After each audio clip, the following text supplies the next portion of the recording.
Evening one and all. స్వాగతం సుస్వాగతం. Blind employees union నిర్వహిస్తున్న zoom webinar on RPWD act 2016 awareness programme. ఈ కార్యక్రమంలో పాల్గొంటున్న ముఖ్య అతిథులు, స్పీకర్స్, రాష్ట్ర కార్యవర్గము మరియు ప్రాథమిక సభ్యులందరికీ స్వాగతం సుస్వాగతం. నేడు కేంద్ర ప్రభుత్వం ఆర్పిడి యాక్టులోని 44, 89, 92, 93 సెక్షన్లను తొలగించి 95Aను అమెండ్మెంట్ చేయబోతుంది. దీనిని గురించి పూర్తిగా మనం తెలుసుకొని వ్యతిరేకించాల్సిన అవసరం ఉంది. కాబట్టి నేడు ఈ అంశాలపై మనం అవేర్నెస్ పొందుటకు ఈ కార్యక్రమాన్ని ఏర్పాటు చేయడం జరిగింది. ఈ కార్యక్రమంలో ముఖ్య అతిథులుగా మరియు స్పీకర్స్గా ఉన్నవారిని ఆహ్వానిస్తూ మొట్టమొదట శ్రీ ఎన్ అన్నవరం గారు, assistant professor sociology, central university of Hyderabad గారిని స్వాగతం సుస్వాగతం పలుకుతూ ఆహ్వానిస్తున్నాం. అలాగే శ్రీ డాక్టర్ గంటా జనార్దన్ నాయుడు గారు, lecturer in political science, Srikakulam గారిని స్వాగతంతో ఆహ్వానిస్తూ ఉన్నాము. అలాగే శ్రీ పి సాయిబాబు గారు, lecturer in political science, Palakollu గారిని కూడా స్వాగతంతో ఆహ్వానిస్తున్నాం. అలాగే శ్రీ పద్మనాభం గారు, lecturer in public administration, Vijayawada గారిని స్వాగతంతో ఆహ్వానిస్తున్నాము. అలాగే శ్రీ జి అంజయ్య గారు, రిటైర్డ్ లెక్చరర్ గారిని కూడా ఆహ్వానిస్తున్నాము. Thank you. మొదటగా శ్రీ అన్నవరం సార్ గారిని అమూల్యమైన సందేశం ఇవ్వవలసిందిగా ఆహ్వానిస్తున్నాం. దేశం మొత్తంలో సుమారు ఒక 20-30 కన్సల్టేషన్ ప్రోగ్రామ్స్ జరిగాయి. హైదరాబాద్ లో 2 కన్సల్టేషన్ జరిగాయి, ఢిల్లీలో జరిగాయి, అస్సాం, బాంబే, కోల్కతా, మొత్తం చాలా కన్సల్టేషన్ ప్రోగ్రామ్స్ జరిగాయి. జరిగిన తర్వాత 2014లో ఈ చట్టం ఒక డ్రాఫ్ట్ తయారు చేసి వందనా కౌల్ కమిటీ కేంద్ర ప్రభుత్వానికి సబ్మిట్ చేసింది. అమితా దండా గారు రిపోర్ట్ ఇచ్చారు, వందనా కౌల్ దీన్ని సబ్మిట్ చేశారు.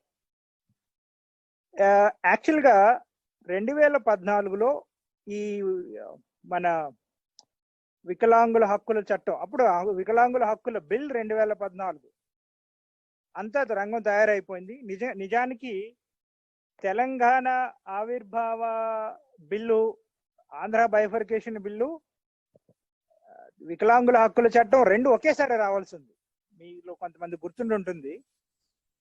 అంతా 2 తీసుకొచ్చారు, లోక్సభలో ప్రవేశపెట్టడం జరిగింది. కాకపోతే దీనిపైన పెద్ద ఉద్యమం జరిగింది. అప్పుడు ఆ ఉద్యమం రొంగా గారు నడిపారు. ముఖ్య కారణం ఏంటంటే, అన్నింటిలో ముఖ్య కారణం బ్లైండ్స్ కి ఉన్న 1% రిజర్వేషన్ 2 ముక్కలు చేశారు. 5% reservation, 0.5% totally blind, 0.5% partially blind. దానిపైన ఆయన చాలా, సోనియా గాంధీ ఇంటి ముందు పెద్ద మూవ్మెంట్ రావడం. దాంట్లో దురదృష్టం ఏమైంది అంటే, ఒక పారా అథ్లెట్, ఒక పార్షియలీ బ్లైండ్ ఉన్న కన్నును కూడా పోగొట్టుకున్నాడు. లాఠీ చార్జ్ జరపడంలో ఒక కన్ను ఒక కన్ను కనపడేది మనోడికి, కాస్త ఆ కంటి మీద లాఠీ తగలడంతో కన్నుకునే పోయింది. తర్వాత ఆ ఉద్యమానికి చాలా బలం ఏర్పడింది. మీడియా వాళ్ళు చాలా హైలైట్ చేశారు. దాన్ని సెలెక్ట్ కమిటీకి పంపించారు. ఈ డ్రాఫ్ట్ లో సుమారు 206 సెక్షన్లు ఉండేవి. చాలా పెద్ద బిల్లు.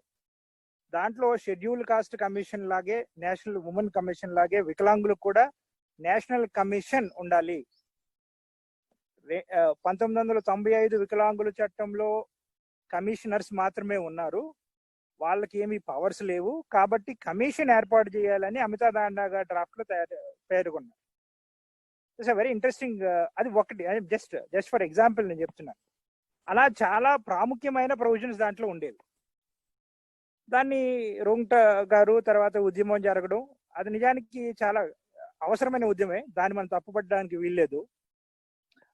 ఆ తర్వాత దాన్ని ఒక స్టాండింగ్ కమిటీకి పంపించారు, పార్లమెంటరీ స్టాండింగ్ కమిటీకి పంపించారు. మీకు అందరికీ తెలిసిందే 2014 మార్చిలో ఇదంతా జరుగుతూ ఉంది.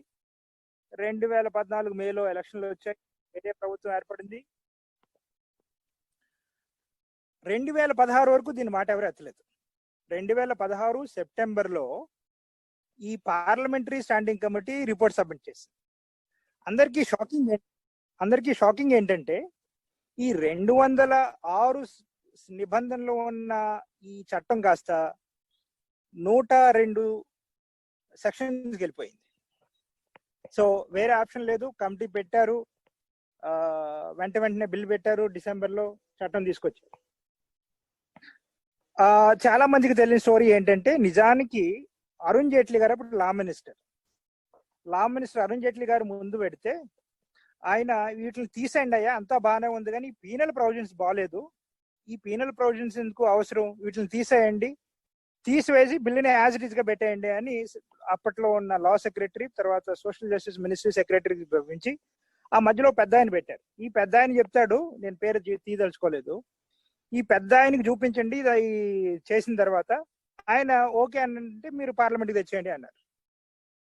వీళ్ళిద్దరూ తెచ్చి తర్వాత గుర్తుంచుకున్నారా గుర్తులేదో మనకు తెలియదు, కానీ చివరి నిమిషంలో తెచ్చి ఇదిగోండి మరి అరుణ్ జైట్లీ గారు మీకు చూపిమన్నారు, ఏమంటారు అంటే నాకు ఒకసారి ఇవ్వండి అని ఈ బిల్లు తీసుకుని తీసేసిన ప్రొవిజన్స్ మళ్ళీ పెట్టి పార్లమెంట్కి తీసుకెళ్లి ప్రవేశపెట్టండి అన్న. సెక్రటరీ తర్వాత చూసుకోలేదు పీనల్ ప్రొవిజన్స్ ఇన్సర్ట్ చేసిన సంగతి. ఓకే అని కమిటీకి తెచ్చారు, రాజ్యసభకు తెచ్చేశారు. రాజ్యసభలో పాస్ అయిపోయిన తర్వాత అరుణ్ జైట్లీ గారు చూసి ఏమైంది ఇదంతా అంటే, లేదండి మీరు పెద్ద ఆయన్ని అపాయింట్ చేశారు, ఆయనకి ఇచ్చాము, మరి ఆయన ఏమైనా మధ్యలో ఇన్సర్ట్ చేసేటేమో మాకు తెలీదు అన్నారు. తర్వాత వీళ్ళిద్దరికి మధ్య సంభాషణ జరిగింది. ఏవయ్యా నువ్వు మాకు చాలా అన్యాయం చేసావు, నువ్వు అంటే మోసం చేసావు, అంటే వికలాంగులు చాలా సంవత్సరాల నుంచి దశాబ్దాల నుంచి మోసపోతూనే ఉన్నారు, మీరు ప్రతిపక్షంలో ఉన్నప్పుడు ఇప్పుడు అధికారంలో ఉన్నా మీరు మోసం చేస్తూనే ఉన్నారు, అది చిన్న మోసము, ఈ మోసాన్ని పెద్ద పట్టించుకోకుండా మీరే అన్నారట. ఆయన చెప్పిన మాట. రాజ్యసభలో పాస్ అయింది కాబట్టి మళ్ళీ సవరణలు ఏమన్నా జరపాలంటే మళ్ళీ రాజ్యసభకు తీసుకెళ్లాలి. సో వాళ్ళు అప్పుడు తీసుకెళ్లే టైం లేదు, పార్లమెంట్ లో చాలా గొడవ జరుగుతోంది, ఎందుకంటే డిమానిటైజేషన్ జరిగింది నవంబర్లో, డిసెంబర్లో బిల్లు తెచ్చారు. ఇంక వీళ్ళు దాన్ని వెనక్కి తీసుకెళ్లి మళ్ళీ పర్టికులర్లీ ఈ పీనల్ ప్రొవిజన్ తీసేస్తున్నాము అంటే కాస్త వాళ్ళకి ఉన్న సింపతి కూడా పోతుంది అని చెప్పి వెనక్కి పట్టుకెళ్ళలేదు. లోక్సభలో పాస్ చేశారు, పీనల్ ప్రొవిజన్స్ ఉండిపోయాయి. ఇప్పుడు ఆ పీనల్ ప్రొవిజన్స్ తీయాలనేది ఒక కాన్సెప్ట్. అఫ్ కోర్స్ దేశవ్యాప్తంగా చాలా చట్టాల్లో ఉన్న పీనల్ ప్రొవిజన్స్ ను వీళ్ళు తీయాలని ప్రయత్నం. ఈ పీనల్ ప్రొవిజన్స్ ఏంటి, మీరు అందరూ ఆల్రెడీ గ్రూప్స్ లో చూశారు, దానిపైన నేను పెద్దగా చెప్పదలుచుకోలేదు. కానీ ముఖ్యంగా సెక్షన్ 89, 92, 93. సెక్షన్ 89 లో ఏముంది, ఈ చట్టాన్ని అమలు పరచడంలో ఏమైనా అవకతవకలు జరిగాయని నిరూపించబడిన తర్వాత వాళ్ళకి కొంత జరిమానా వేయాలి. జరిమానా వేసిన తర్వాత కూడా మళ్ళా తప్పు చేస్తే జరిమానా వేసి తర్వాత మళ్ళీ వాళ్ళకి చేసిన దానికంటే డబుల్ జరిమానా వేయడమే కాకుండా రోజుకింత ఫైన్ వేయాల్సి ఉంటుంది అని కూడా రాసి పెట్టారు. నేను వాటిని ఎన్ని వేలు అనే దాంట్లో గొడవలకు నేను వెళ్ళను, ఇదంతా మీకు తెలిసిందే. ఇంట్రెస్టింగ్ ఏంటంటే సెక్షన్ 92 చాలా ఇంపార్టెంట్ సెక్షన్, ఎందుకంటే దాంట్లో సుమారు 30కి మించి నేరాలను పేర్కొని, ఈ నేరాలు ఏమైనా జరిగితే 6 నెలల నుంచి 5 సంవత్సరాల వరకు జైలు శిక్ష వేయాలి, దాంతో పాటు అవసరం అనుకుంటే జరిమానా కూడా వేయచ్చు అని రాశారు. సెక్షన్ 93 ఇన్ఫర్మేషన్ కి సంబంధించింది. ఎవరైనా సమాచారం అడిగితే సమాచారం ఇవ్వాలి, ఇవ్వకపోతే 10,000 నుంచి 5 లక్షల వరకు ఫైన్ వేస్తూ ఉండొచ్చు అనేది ఒకటి. దీంట్లో నిజానికి ఏది కొత్తది కాదు, వికలాంగుల చట్టంలో ఏది కొత్తది తెచ్చిపెట్టలే. సెక్షన్ 89లో ఉన్న నిబంధనలు అటు పోక్సో యాక్ట్ లోను, మహిళా ప్రొటెక్షన్ యాక్ట్ లో, ఉమెన్ ప్రొటెక్షన్ యాక్ట్స్ లోను, షెడ్యూల్ కాస్ట్ సంబంధించిన act, schedule caste and schedule tribes act లో దీనికంటే ఎక్కువ పీనల్ ప్రొవిజన్స్ ఉన్నాయి. వాటిలో నుంచి కొంత తెచ్చి సెక్షన్ 89 లో పెట్టారు. 92 లో ఉన్న ప్రొవిజన్స్ యుఎన్సిఆర్పిడిలో ఉన్న ప్రొవిజన్స్ వాటి నుంచి వచ్చి కాపీ చేసి పెట్టారు. Section 93 RTI right to information లో ఉన్న ప్రొవిజన్ కొంత తెచ్చి ఇక్కడ పెట్టారు. దీంట్లో కొత్తగా తెచ్చింది ఏమీ లేదు. సో ఈ మధ్య కాలంలో వీటిని ఏం చేద్దాం అనుకున్నారని చాలా ఇంట్రెస్టింగ్. ఆ స్టోరీ ఒకటి చెప్పి నేను ముగిస్తాను. ఏమన్నారు, సవరణ చేయాల, ప్రతిపాదించిన సవరణలో ఉన్నదేంటి, ఈ సెక్షన్స్ తీసేస్తాము అని అనలే. That is interesting. ఈ సెక్షన్స్ లో అలాగే ఉంచుతారు, కాకపోతే జరిమానా వేయబడినప్పుడు మాత్రం ఆ జరిమానాను తగ్గించేందుకు గాను కాంపౌండింగ్ అంటారు. ఇది క్రిమినల్ లాలో కాంపౌండింగ్. కావలసినంత తగ్గించేందుకు గాను కమిషనర్స్ కు పవర్లు ఇచ్చారు. స్టేట్ కమిషనర్ కు, సెంట్రల్ కేంద్ర ప్రభుత్వంలో ఉన్న చీఫ్ కమిషనర్ కు. ఇంట్రెస్టింగ్ ఏంటంటే కాంపౌండింగ్ అనేది కొత్త పద్ధతి కాదు. లాలో ఉన్న, లా తెలిసిన వాళ్ళు ఎవరైనా ఉంటే they will agree with me. Section 320 CRPC, criminal procedural code section 320లో వేటిల పైన కాంపౌండింగ్ చేయొచ్చు అంటే, ఎవరైనా ఇద్దరు కొట్టుకుని కోర్టుకు వెళ్తే ఒకరికి శిక్ష పడితే ఈ ఇద్దరు కూర్చుని తర్వాత ఏమైనా డిసైడ్ చేసి లేదులేండి తప్పు అయిపోయింది నేను చేయాలని చేయలేదు అంటే, శిక్ష ఎవడైతే నిందితుడు ఉన్నాడో సరే ఏదో కారణాల వల్ల, కారణం ఏదైనా కావచ్చు, నిందితుడు ఒప్పుకుంటే వాళ్ళిద్దరూ ఒక అగ్రిమెంట్ చేసుకుని మేము ఒప్పుకున్నాము, శిక్ష పడిన వాడిని విడుదల చేయండి అని నిందితుడు సంతకం చేసి కోర్టుకి, ఆ ప్రొవిజన్ ఆల్రెడీ ఉంది. ఏ ఏ విషయాల్లో ఇది చేయొచ్చు అనే దానిపైన ఒక పెద్ద లిస్ట్ ఇచ్చారు. మీకు ఎప్పుడైనా టైం ఉంటే వెళ్ళి చూడండి. సిఆర్పిసి సెక్షన్ 320లో దానికి సెపరేట్ గా కమిషనరో లేకపోతే మరొకరు అవసరం లేదు. ఇప్పుడు కూడా ఆ ప్రొవిజన్ కావాలంటే చేసుకోవచ్చు. కానీ వీళ్ళు చేసింది ఏంటి అంటే, ఆ సిఆర్పిసిలో ఉన్న దాన్ని కాస్త మార్చి దాన్ని ఒక అమెండ్మెంట్ గా ఇక్కడ తీసుకురావాలనుకున్నారు. 95A లో పెట్టి స్టేట్ కమిషనర్ కి, చీఫ్ కమిషనర్స్ కి ఆ పవర్ ఇచ్చి, కోర్టులో ఆల్రెడీ అరెస్ట్ అయిన వాళ్ళు కూడా ఈ సెక్షన్ కింద లబ్ధి పొందేందుకు గాను సవరణ ప్రతిపాదించడానికి వాళ్ళ ప్రయత్నం. అఫ్ కోర్స్ ఇది పైకి వెళ్ళిపోయింది అనుకోండి, బట్ ఈ చరిత్ర మనకు తెలియడం ఇంపార్టెంట్. ఎందుకంటే వచ్చే రోజుల్లో చట్ట అమలు ఎలా జరుగుతోంది, మరిన్ని వేరే ప్రయత్నాలు ఏం జరుగుతాయనేది మనకు తెలియదు. As of now it is a great relief. But ఇది క్లుప్తంగా చెప్పాలంటే ఇది జరిగింది. ఐ థింక్ తర్వాత పెద్దలు ఉన్నారు కాబట్టి మాట్లాడతారు. మీలో కూడా ఎవరైనా ఏమైనా అనుమానాలు ఉంటే మనం మాట్లాడదాం, విల్ క్లారిఫై. సో ఈ అవకాశం ఇచ్చినందుకు మన మిత్రులందరికీ ధన్యవాదాలు. థ్యాంక్ యూ వెరీ మచ్ అన్న. మీ యొక్క నాకు ఈ చట్టం పట్ల కల్పించినందుకు మీకు హృదయపూర్వకంగా ధన్యవాదాలు తెలియజేస్తున్నామన్నా. తర్వాత వచ్చేసి డాక్టర్ గంటా జనార్దన్ నాయక్ సార్ గారు తమ యొక్క అమూల్యమైనటువంటి సలహాలు కానీ సూచనలు కానీ దీని పట్ల అవేర్నెస్ మాకు కల్పించాల్సిన కోరుచున్నాం సార్. బ్లైండ్ ఎంప్లాయీస్ యూనియన్ ఏర్పాటు చేసిన కార్యక్రమానికి హాజరైన ప్రొఫెసర్ రాజశేఖర్ గారికి, అంజయ్య గారికి, అన్నవరం గారికి, సాయిబాబు గారికి మరియు తదితర మిత్రులందరికీ నా ప్రత్యేక నమస్కారాలు. ఈరోజు ఈ కార్యక్రమాన్ని ఏర్పాటు చేయటం, కొత్తగా యూనియన్ ఏర్పాటు చేసుకొని చట్టాల పట్ల అవగాహన కల్పించుకునే ప్రయత్నం చేయటం, ప్రభుత్వాలు మనల్ని దోపిడీ చేసే ప్రయత్నాల్లో ఉన్నప్పుడు వాటిని వ్యతిరేకించే చట్టాలను రద్దు చేయడానికి ప్రోత్సహించడం, ఇవన్నీ శుభ సంకేతాలుగా నేను భావిస్తూ, అంటే అన్నవరం గారు చెప్పినట్టుగా చట్ట పూర్వపరాలను గురించి చాలా విషయాలు చెప్పారు. ఈ చట్టం ఎప్పుడు ఏర్పడింది, ఈ చట్టంలో ఉన్నటువంటి సైలెంట్ ఫ్యూచర్స్ ఏంటి, ప్రధానమైనటువంటి అంశాలు ఏమిటి అన్నది కొంత చెప్తే ఉపయోగపడుతుందని నేను భావిస్తూ ఉన్నాను. ఎందుకనంటే ఈ చట్టంలో ఉన్నటువంటి పీనల్ ప్రొవిజన్స్ ఏంటి, దాన్ని ఎందుకు రద్దు చేయాలనుకుంటుంది ప్రభుత్వం అన్నది అన్నవరం గారు చెప్పారు. అందువల్ల నేను చట్టంలో ఉన్నటువంటి ప్రధానమైన అంశాలు ఏమిటి, వాటిని మనం ఎలా పరిరక్షించుకోవాలన్నది కొద్ది విషయాలు నేను చెప్పే ప్రయత్నం చేస్తాను. 2016 డిసెంబర్ 14వ తేదీన రాజ్యసభ ఈ చట్టాన్ని ఆమోదించడం, బిల్లును ఆమోదించడం. 2016 డిసెంబర్ 17వ తేదీన లోక్సభ ఆమోదించడం. 2016 డిసెంబర్ 27వ తేదీన రాష్ట్రపతి ఆమోదించడంతో చట్టం అమల్లోకి వచ్చిన విషయం మనందరికీ గుర్తుండే ఉంటుంది.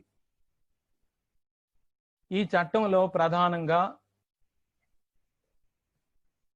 17 చాప్టర్లతోనూ 102 నిబంధనలతోనూ రూపొందించడం జరిగింది. అయితే ఏమిటి, ఒక్కొక్క చాప్టర్ లో ఏముంది, మనం ఏం తెలుసుకుంటాం, చట్టాన్ని ఒకసారి సమగ్రంగా మనం పరిశీలించవలసినటువంటి అవసరం ఉంది. మొదటి చాప్టర్ లో ప్రాథమిక అంశాలన్నింటినీ పొందుపరచడం జరిగింది. అంటే అంగవైకల్యం ఎవరికి ఉంటుంది, లేకపోతే ప్రభుత్వం అంటే ఏమిటి, సంస్థలు అంటే ఏమిటి, ఈ అంశాలన్నింటినీ కూడా పేర్కోవడం జరిగింది. రెండవ చాప్టర్లో వికలాంగులు పొందవలసినటువంటి సమానమైన హక్కులు, సాధారణ పౌరులతో వికలాంగులకు లభించేటటువంటి హక్కులన్నింటి గురించి కూడా చర్చించడం జరిగింది. మూడవ చాప్టర్లో విద్యా విధానాల గురించి, అంటే ఒక మాటలో చెప్పాలంటే సమూల విద్యా విధానం గురించి చర్చించారు. 18 సంవత్సరాల లోపు బాలబాలికలందరికీ కూడా సాధారణ పౌరులతో సమానమైన విద్యా అవకాశాలు కల్పించాలన్నది ఈ మూడవ చాప్టర్లో పేర్కోవడం జరిగింది. చాప్టర్ 4 తీసుకుంటే స్కిల్ డెవలప్మెంట్ అండ్ ఎంప్లాయ్మెంట్, అంగవైకల్యం గల వారిలో నైపుణ్యాలు పెంపొందించేటటువంటి విధానాలను, సౌకర్యాలను సమగ్రంగా చర్చించి ఖచ్చితంగా విద్యలో 5%, ఉపాధిలో 4% రిజర్వేషన్లు కల్పించడానికి ఈ చట్టంలో తీర్మానించడం జరిగింది. ఇక 5వ చాప్టర్లో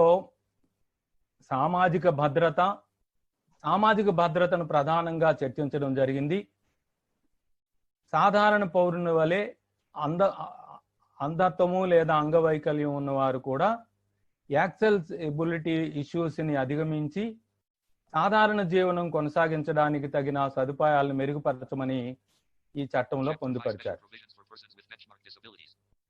6వ చాప్టరు బెంచ్ మార్క్ డిజబిలిటీస్, అంటే 40% గాని అంతకంటే ఎక్కువ అంగవైకల్యం ఉన్న వారికి పొందుపరచవలసినటువంటి సౌకర్యాలను గురించి చర్చించడం జరిగింది.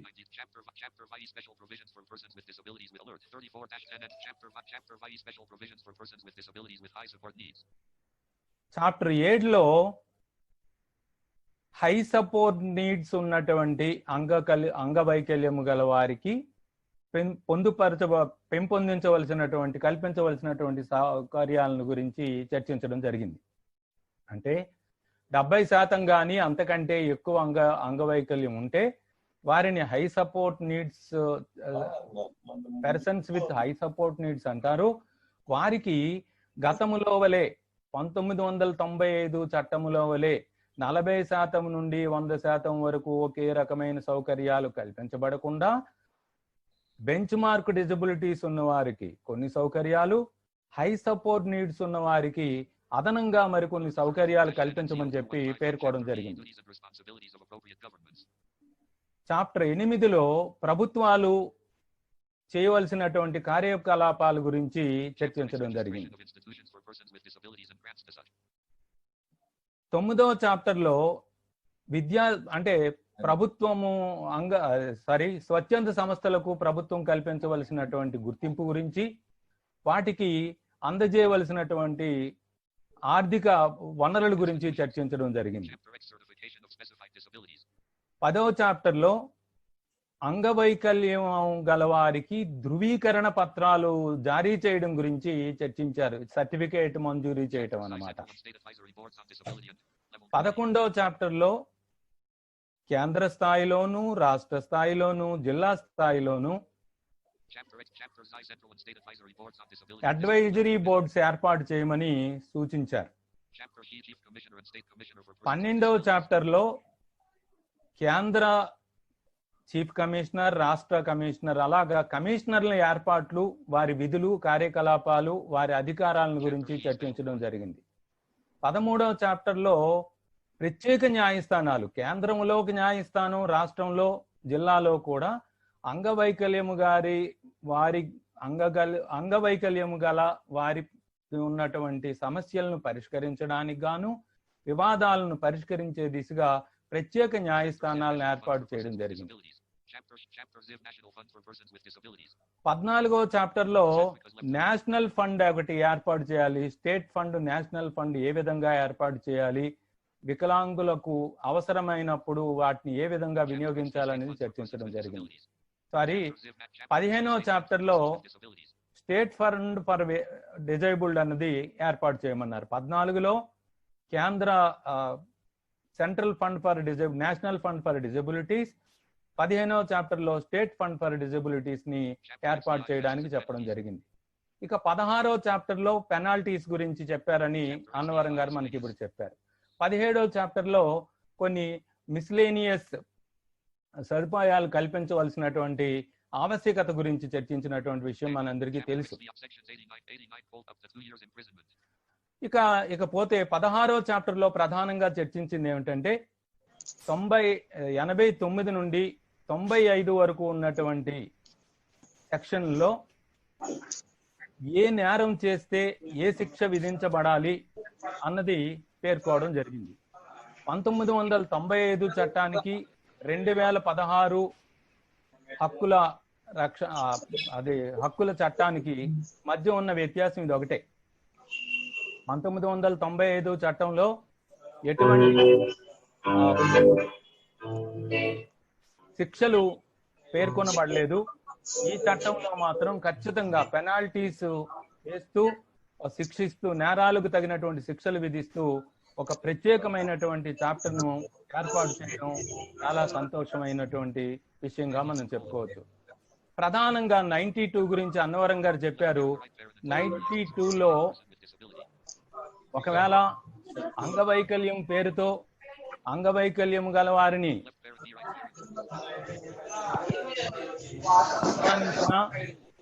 వారిపై దాడి చేసినా, వారికి ఆహార పదార్థాలుగా వారిని నియంత్రణలోకి తీసుకొని ఆహార పదార్థాలను నిషేధించినా, బాలబాలికలను గాని మహిళలు గాని అంగవైకల్యము గల వారి పట్ల శారీరకంగా అనుచితంగా ప్రవర్తించిన, ఒకవేళ అంగవైకల్యము గల వారికి ఉపయోగించేటటువంటి పరికరాలను ధ్వంసం చేసినప్పుడు ఖచ్చితంగా శిక్షలు విధించబడాలి అన్నది పేర్కోవడం జరిగింది. ఇది అందువలన అన్నవరం గారు చెప్పినట్టుగా ఈ సెక్షన్ అత్యంత ప్రధానమైనటువంటి సెక్షన్ గా మనం అర్థం చేసుకోవచ్చు. ఈ విధంగా ఈ 92వ సెక్షన్ అత్యంత ప్రధానమైనదని, కీలకమైనదని భావించి ఫారెన్ ఇన్వెస్టర్స్ ని ఆకర్షించేటటువంటి దృక్పథంలో ఫారెన్ ఇన్వెస్టర్స్ స్వదేశీ చట్టాలకు లోబడి మన దేశంలో పనిచేయాలి, వ్యాపారాన్ని నిర్వహించుకోవాలే తప్ప స్వదేశంలో ఉన్నటువంటి చట్టాలను రద్దు చేసి వారికి అనుకూలంగా మార్చుకొని వికలాంగులను దోచుకునేటటువంటి సంస్కారాన్ని పెంపొందించకూడదని దేశంలో ఉన్నటువంటి అన్ని సంస్థలు ఏకమై ఈ విధానాలను వ్యతిరేకించడం వలన ఈరోజు ప్రభుత్వం వెనక్కి తగ్గింది. కాబట్టి ఇది మనం సాధించినటువంటి సమైక్యతతో సాధించినటువంటి విజయంగా మనం అవగాహన చేసుకొని ఇక జరగబోయేటటువంటి కార్యక్రమాల్లో మనం ముందంజ వేయవలసినటువంటి అవసరం ఉంది. నిజానికి వికలాంగుల హక్కుల పరిరక్షణలో అందులో సంస్థలు ముందంజలో ఉన్న విషయం మనందరికీ తెలుసు. ఆర్థోపెడిక్ హ్యాండిక్యాప్డ్ వారు కూడా అంగీకరించేటటువంటి విషయం ఏమిటంటే, మాకంటే మీరే హక్కుల సాధనలో ముందున్నారని జాతీయ స్థాయిలో అంగీకరించడం, మనం దేశంలో ఏ చట్టం వచ్చినా దాని వెనుక అందులో ఉన్నారన్న విషయాన్ని మనం గమనించి ఉభయ రాష్ట్రాల్లో కూడా మనకున్నటువంటి సమస్యలను పరిష్కరించుకోవడానికి వికలాంగుల హక్కుల చట్టము ఖచ్చితంగా 2 రాష్ట్రాల్లో శీఘ్రముగా అమలు జరగడానికి మన వంతు ప్రతి ఒక్కరము కృషి చేయవలసినటువంటి అవసరం ఉందని మీ అందరికీ తెలియచేస్తూ, మరి ఈ చట్టం పట్ల కొంత అవగాహన కల్పించడానికి నాకు అవకాశం కల్పించినందుకు మరి నా ప్రత్యేక ధన్యవాదాలు తెలియచేస్తూ అందరికీ నమస్కరిస్తూ సెలవు.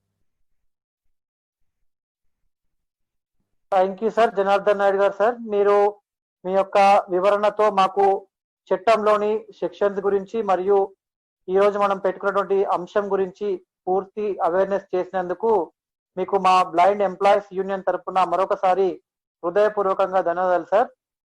Next Shri P Saibabu sir గారు, లెక్చరర్ ఇన్ పొలిటికల్ సైన్స్, మీ యొక్క అమూల్యమైన సలహాలు సూచనలు ఇవ్వవలసిందిగా కోరుచున్నాం సార్.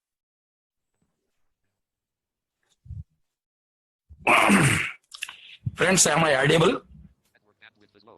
వినపడుతుందండి? సార్ ఎస్ సార్, వినపడుతుంది. మీ వాయిస్ వినపడుతుంది. Yes sir.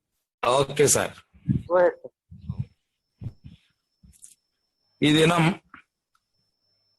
ఈ మంచి కార్యక్రమాన్ని ఏర్పాటు చేసినటువంటి బ్లైండ్ ఎంప్లాయీస్ యూనియన్ వారికి, పెద్దలు అంజయ్ గారు, రాజశేఖర్ గారు, జనార్దన్ నాయుడు గారు, ప్రొఫెసర్ అన్వరం గారు, పద్మనాభం గారు, ఇంకా ఉన్న పెద్దలందరికీ నా హృదయపూర్వకమైనటువంటి ధన్యవాదాలు తెలియజేస్తా ఉన్నాను. ఒకసారి అన్నవరం అలాగే జనార్దన్ వీళ్ళు మాట్లాడిన తర్వాత మాట్లాడడానికి పెద్దగా ఏమీ ఉండదు, కానీ ఇక్కడ మాట్లాడాల్సినటువంటి అవసరం ఉంది. అన్నవరం అయితే జాతీయ స్థాయిలో తనకున్నటువంటి మరి అన్ని విధాల సోర్సెస్ ఉపయోగించి మాక్సిమం కమ్యూనిటీకి న్యాయం చేయడానికి ప్రయత్నం చేస్తా ఉన్నాడు. అలాగే దీని మీద రకరకాల రీసెర్చ్ చేసేటువంటి వాళ్ళు, ముఖ్యంగా ఈ మధ్య కాలంలో ఈ సమస్యల పట్ల ఎక్కువ అవగాహన పెంచుతున్నటువంటి మిత్రులందరిని బట్టి నేను సంతోషిస్తూ ఈ సమయంలో కొద్ది మాటలు ఈ చట్టం గురించి మీతో మాట్లాడాలని నేను కూడా నాకు ఇవ్వబడిన సమయాన్ని సద్వినియోగం చేయాలి కాబట్టి. డాక్టర్ బిఆర్ అంబేద్కర్ అన్నారు, రాజ్యాంగంలో ఉండేటువంటి 31వ నిబంధన, it is the heart and the spirit of the constitution. రాజ్యాంగంలో 31 రాజ్యానికి లేకపోతే రాజ్యాంగానికి గుండె ఆత్మ వంటిది అని.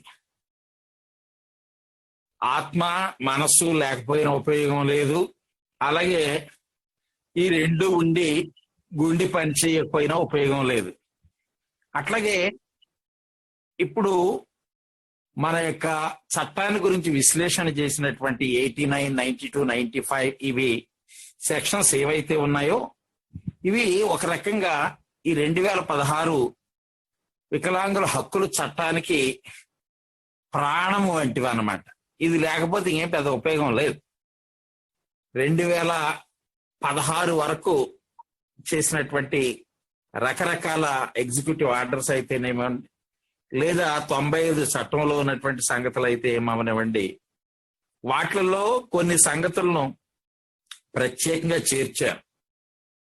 81 నుంచి దాదాపు 1981 నుండి అంతర్జాతీయ వికలాంగుల సంవత్సరం డిక్లేర్ చేసిన దగ్గర నుండి కూడా ఆ మాటకు వస్తే 1975, 1976 నుంచి మీకు తెలుసు హైదరాబాద్ లో నాగభూషణం గారు, అలాగే ఇంకా పెద్దలు బహుశా అంజయ్ గారు కూడా దాంట్లో ఉండే ఉంటారు, అలాగే వెంకటరెడ్డి గారు, హనుమంత్ రెడ్డి గారు, ఇంకా పెద్దలు చాలా మంది అనేక త్యాగాలకు వచ్చి వాళ్ళ నిర్హార దీక్షలు చేసి ఎంతో కష్టపడి ఆంధ్రప్రదేశ్ లో ఒక రకమైనటువంటి వాతావరణాన్ని తీసుకుని వచ్చి ఇక్కడ కొన్ని సంక్షేమ చర్యలను ఏర్పాటు చేయడానికి, ముఖ్యంగా కొన్ని ఉద్యోగాలు ఇవ్వడానికి వాళ్ళు చివరికి సెల్ఫ్ ఎమ్యూలియేషన్ స్థాయి దాకా వెళ్ళిపోయారు.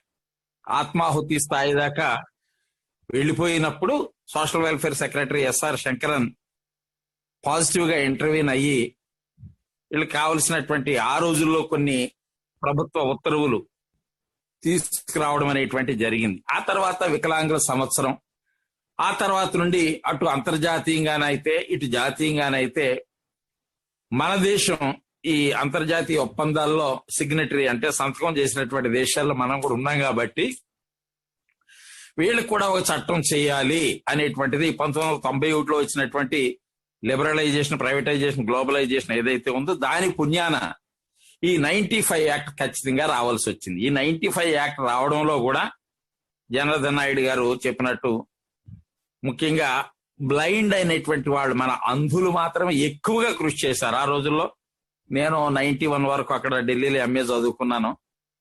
మేము కూడా ఆ బోర్డ్స్ క్లబ్ దగ్గర అవకాశం వచ్చినప్పుడు అలా వెళ్ళి ధర్నా చేయటం, పెద్దల నాయకత్వంలో మరి అక్కడ గవర్నమెంట్ కి వ్యతిరేకంగా కొన్ని నినాదాలు చేయటం, ఇట్లాంటి పనులు చేసేవాళ్ళం. ఒక్కోసారి చిన్న చిన్న లాఠీ దెబ్బలు కూడా తిన్నాం.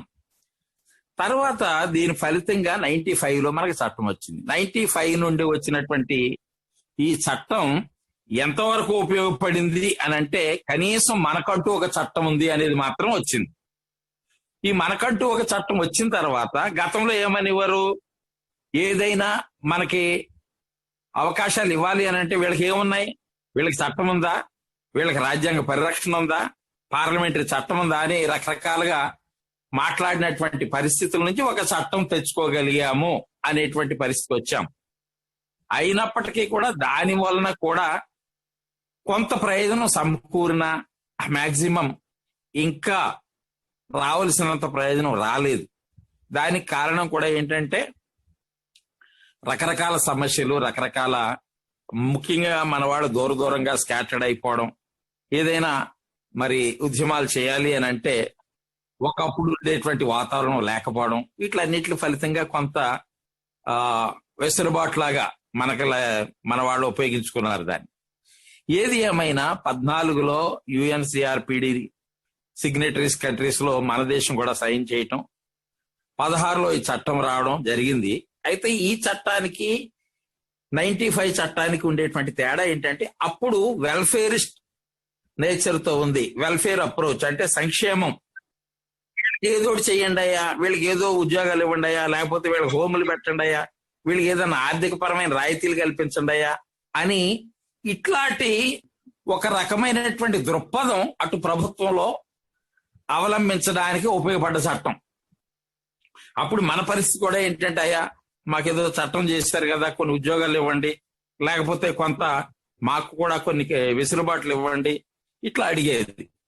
ఇప్పుడు ఈ 16లో వచ్చినటువంటి చట్ట ప్రకారం ఏంటంటే హక్కుల దృక్పథం. ఇది మా హక్కు. ఒకప్పుడు తెలంగాణ అన్నాడు స్వరాజ్యం నా జన్మ హక్కు అని. అట్లా ఈవేళ ఈ హక్కులు దృక్పథంలో వచ్చినటువంటి చట్టం రైట్స్ బేస్డ్ అప్రోచ్ అంటారు దీన్ని. ఈ రైట్స్ బేస్డ్ అప్రోచ్ గా వచ్చినటువంటి ఈ చట్టం మనకు ఒక రకమైనటువంటి సెల్ఫ్ డిగ్నిటీ, స్వాభిమానము లేక ఆత్మాభిమానము మనకు లభించినట్లయిందన్నమాట. అంతేకాదు దీని వలన ప్రతి ఒక్కరూ కూడా గుండె మీద చేసుకుని మేము కూడా ధీమాగా బ్రతకొచ్చు అనేటువంటి ఒక దృక్పథంలోకి మనం రావడానికి ఇంత టైం పట్టింది అని చెప్పుకోవచ్చు.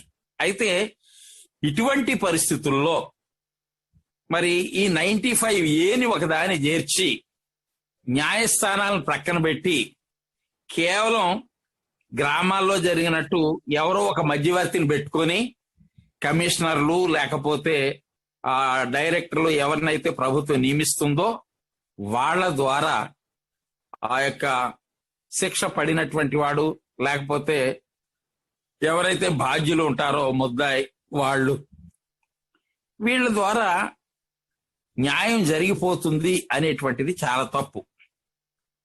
అసలు న్యాయ ప్రక్రియ లేకపోతే ఇంకొక మాటలో చెప్పాలంటే మనము చేసినటువంటి ఉద్యమాలకు కోర్టులు కూడా తోడై కొంత న్యాయాన్ని మనకి ప్రసాదించి ఉండకపోతే ఇటువంటి చట్టం ఏదైనా వచ్చినా కూడా దాని అమలు కష్టమే, ఇది రావడం కూడా చాలా కష్టమే. ఓసారి వెల్ఫేర్ అసోసియేషన్ వాళ్ళు ఒక సెమినార్ ఆర్గనైజ్ చేశారు హైదరాబాద్ లో. అప్పుడు ఒక జడ్జి గారిని పిలిచారు. ఆ జడ్జి గారు ఏం చెప్పాడంటే, అయ్యా మీరు చాలా మంది కంటే మీరు చాలా మంచి వాళ్ళు, ఎందుకనంటే మీరు ఏదైనా అడుగుతారు తప్ప మీరు ఏమీ చేయలేరు కదా, కాబట్టి మీకు ఇతరులకు వచ్చినంత తొందరగా అవకాశాలు రావు. ఎందుకని రావు? వాళ్ళు ఏం చేస్తారంటే బస్సులు తగలబెడతారు, అద్దాలు పగలగొడతారు, రోడ్లను బ్లాక్ చేసేస్తారు, అవసరమైతే జనాన్ని నిర్బంధిస్తారు. మీరు అట్లాంటివి చేయరు.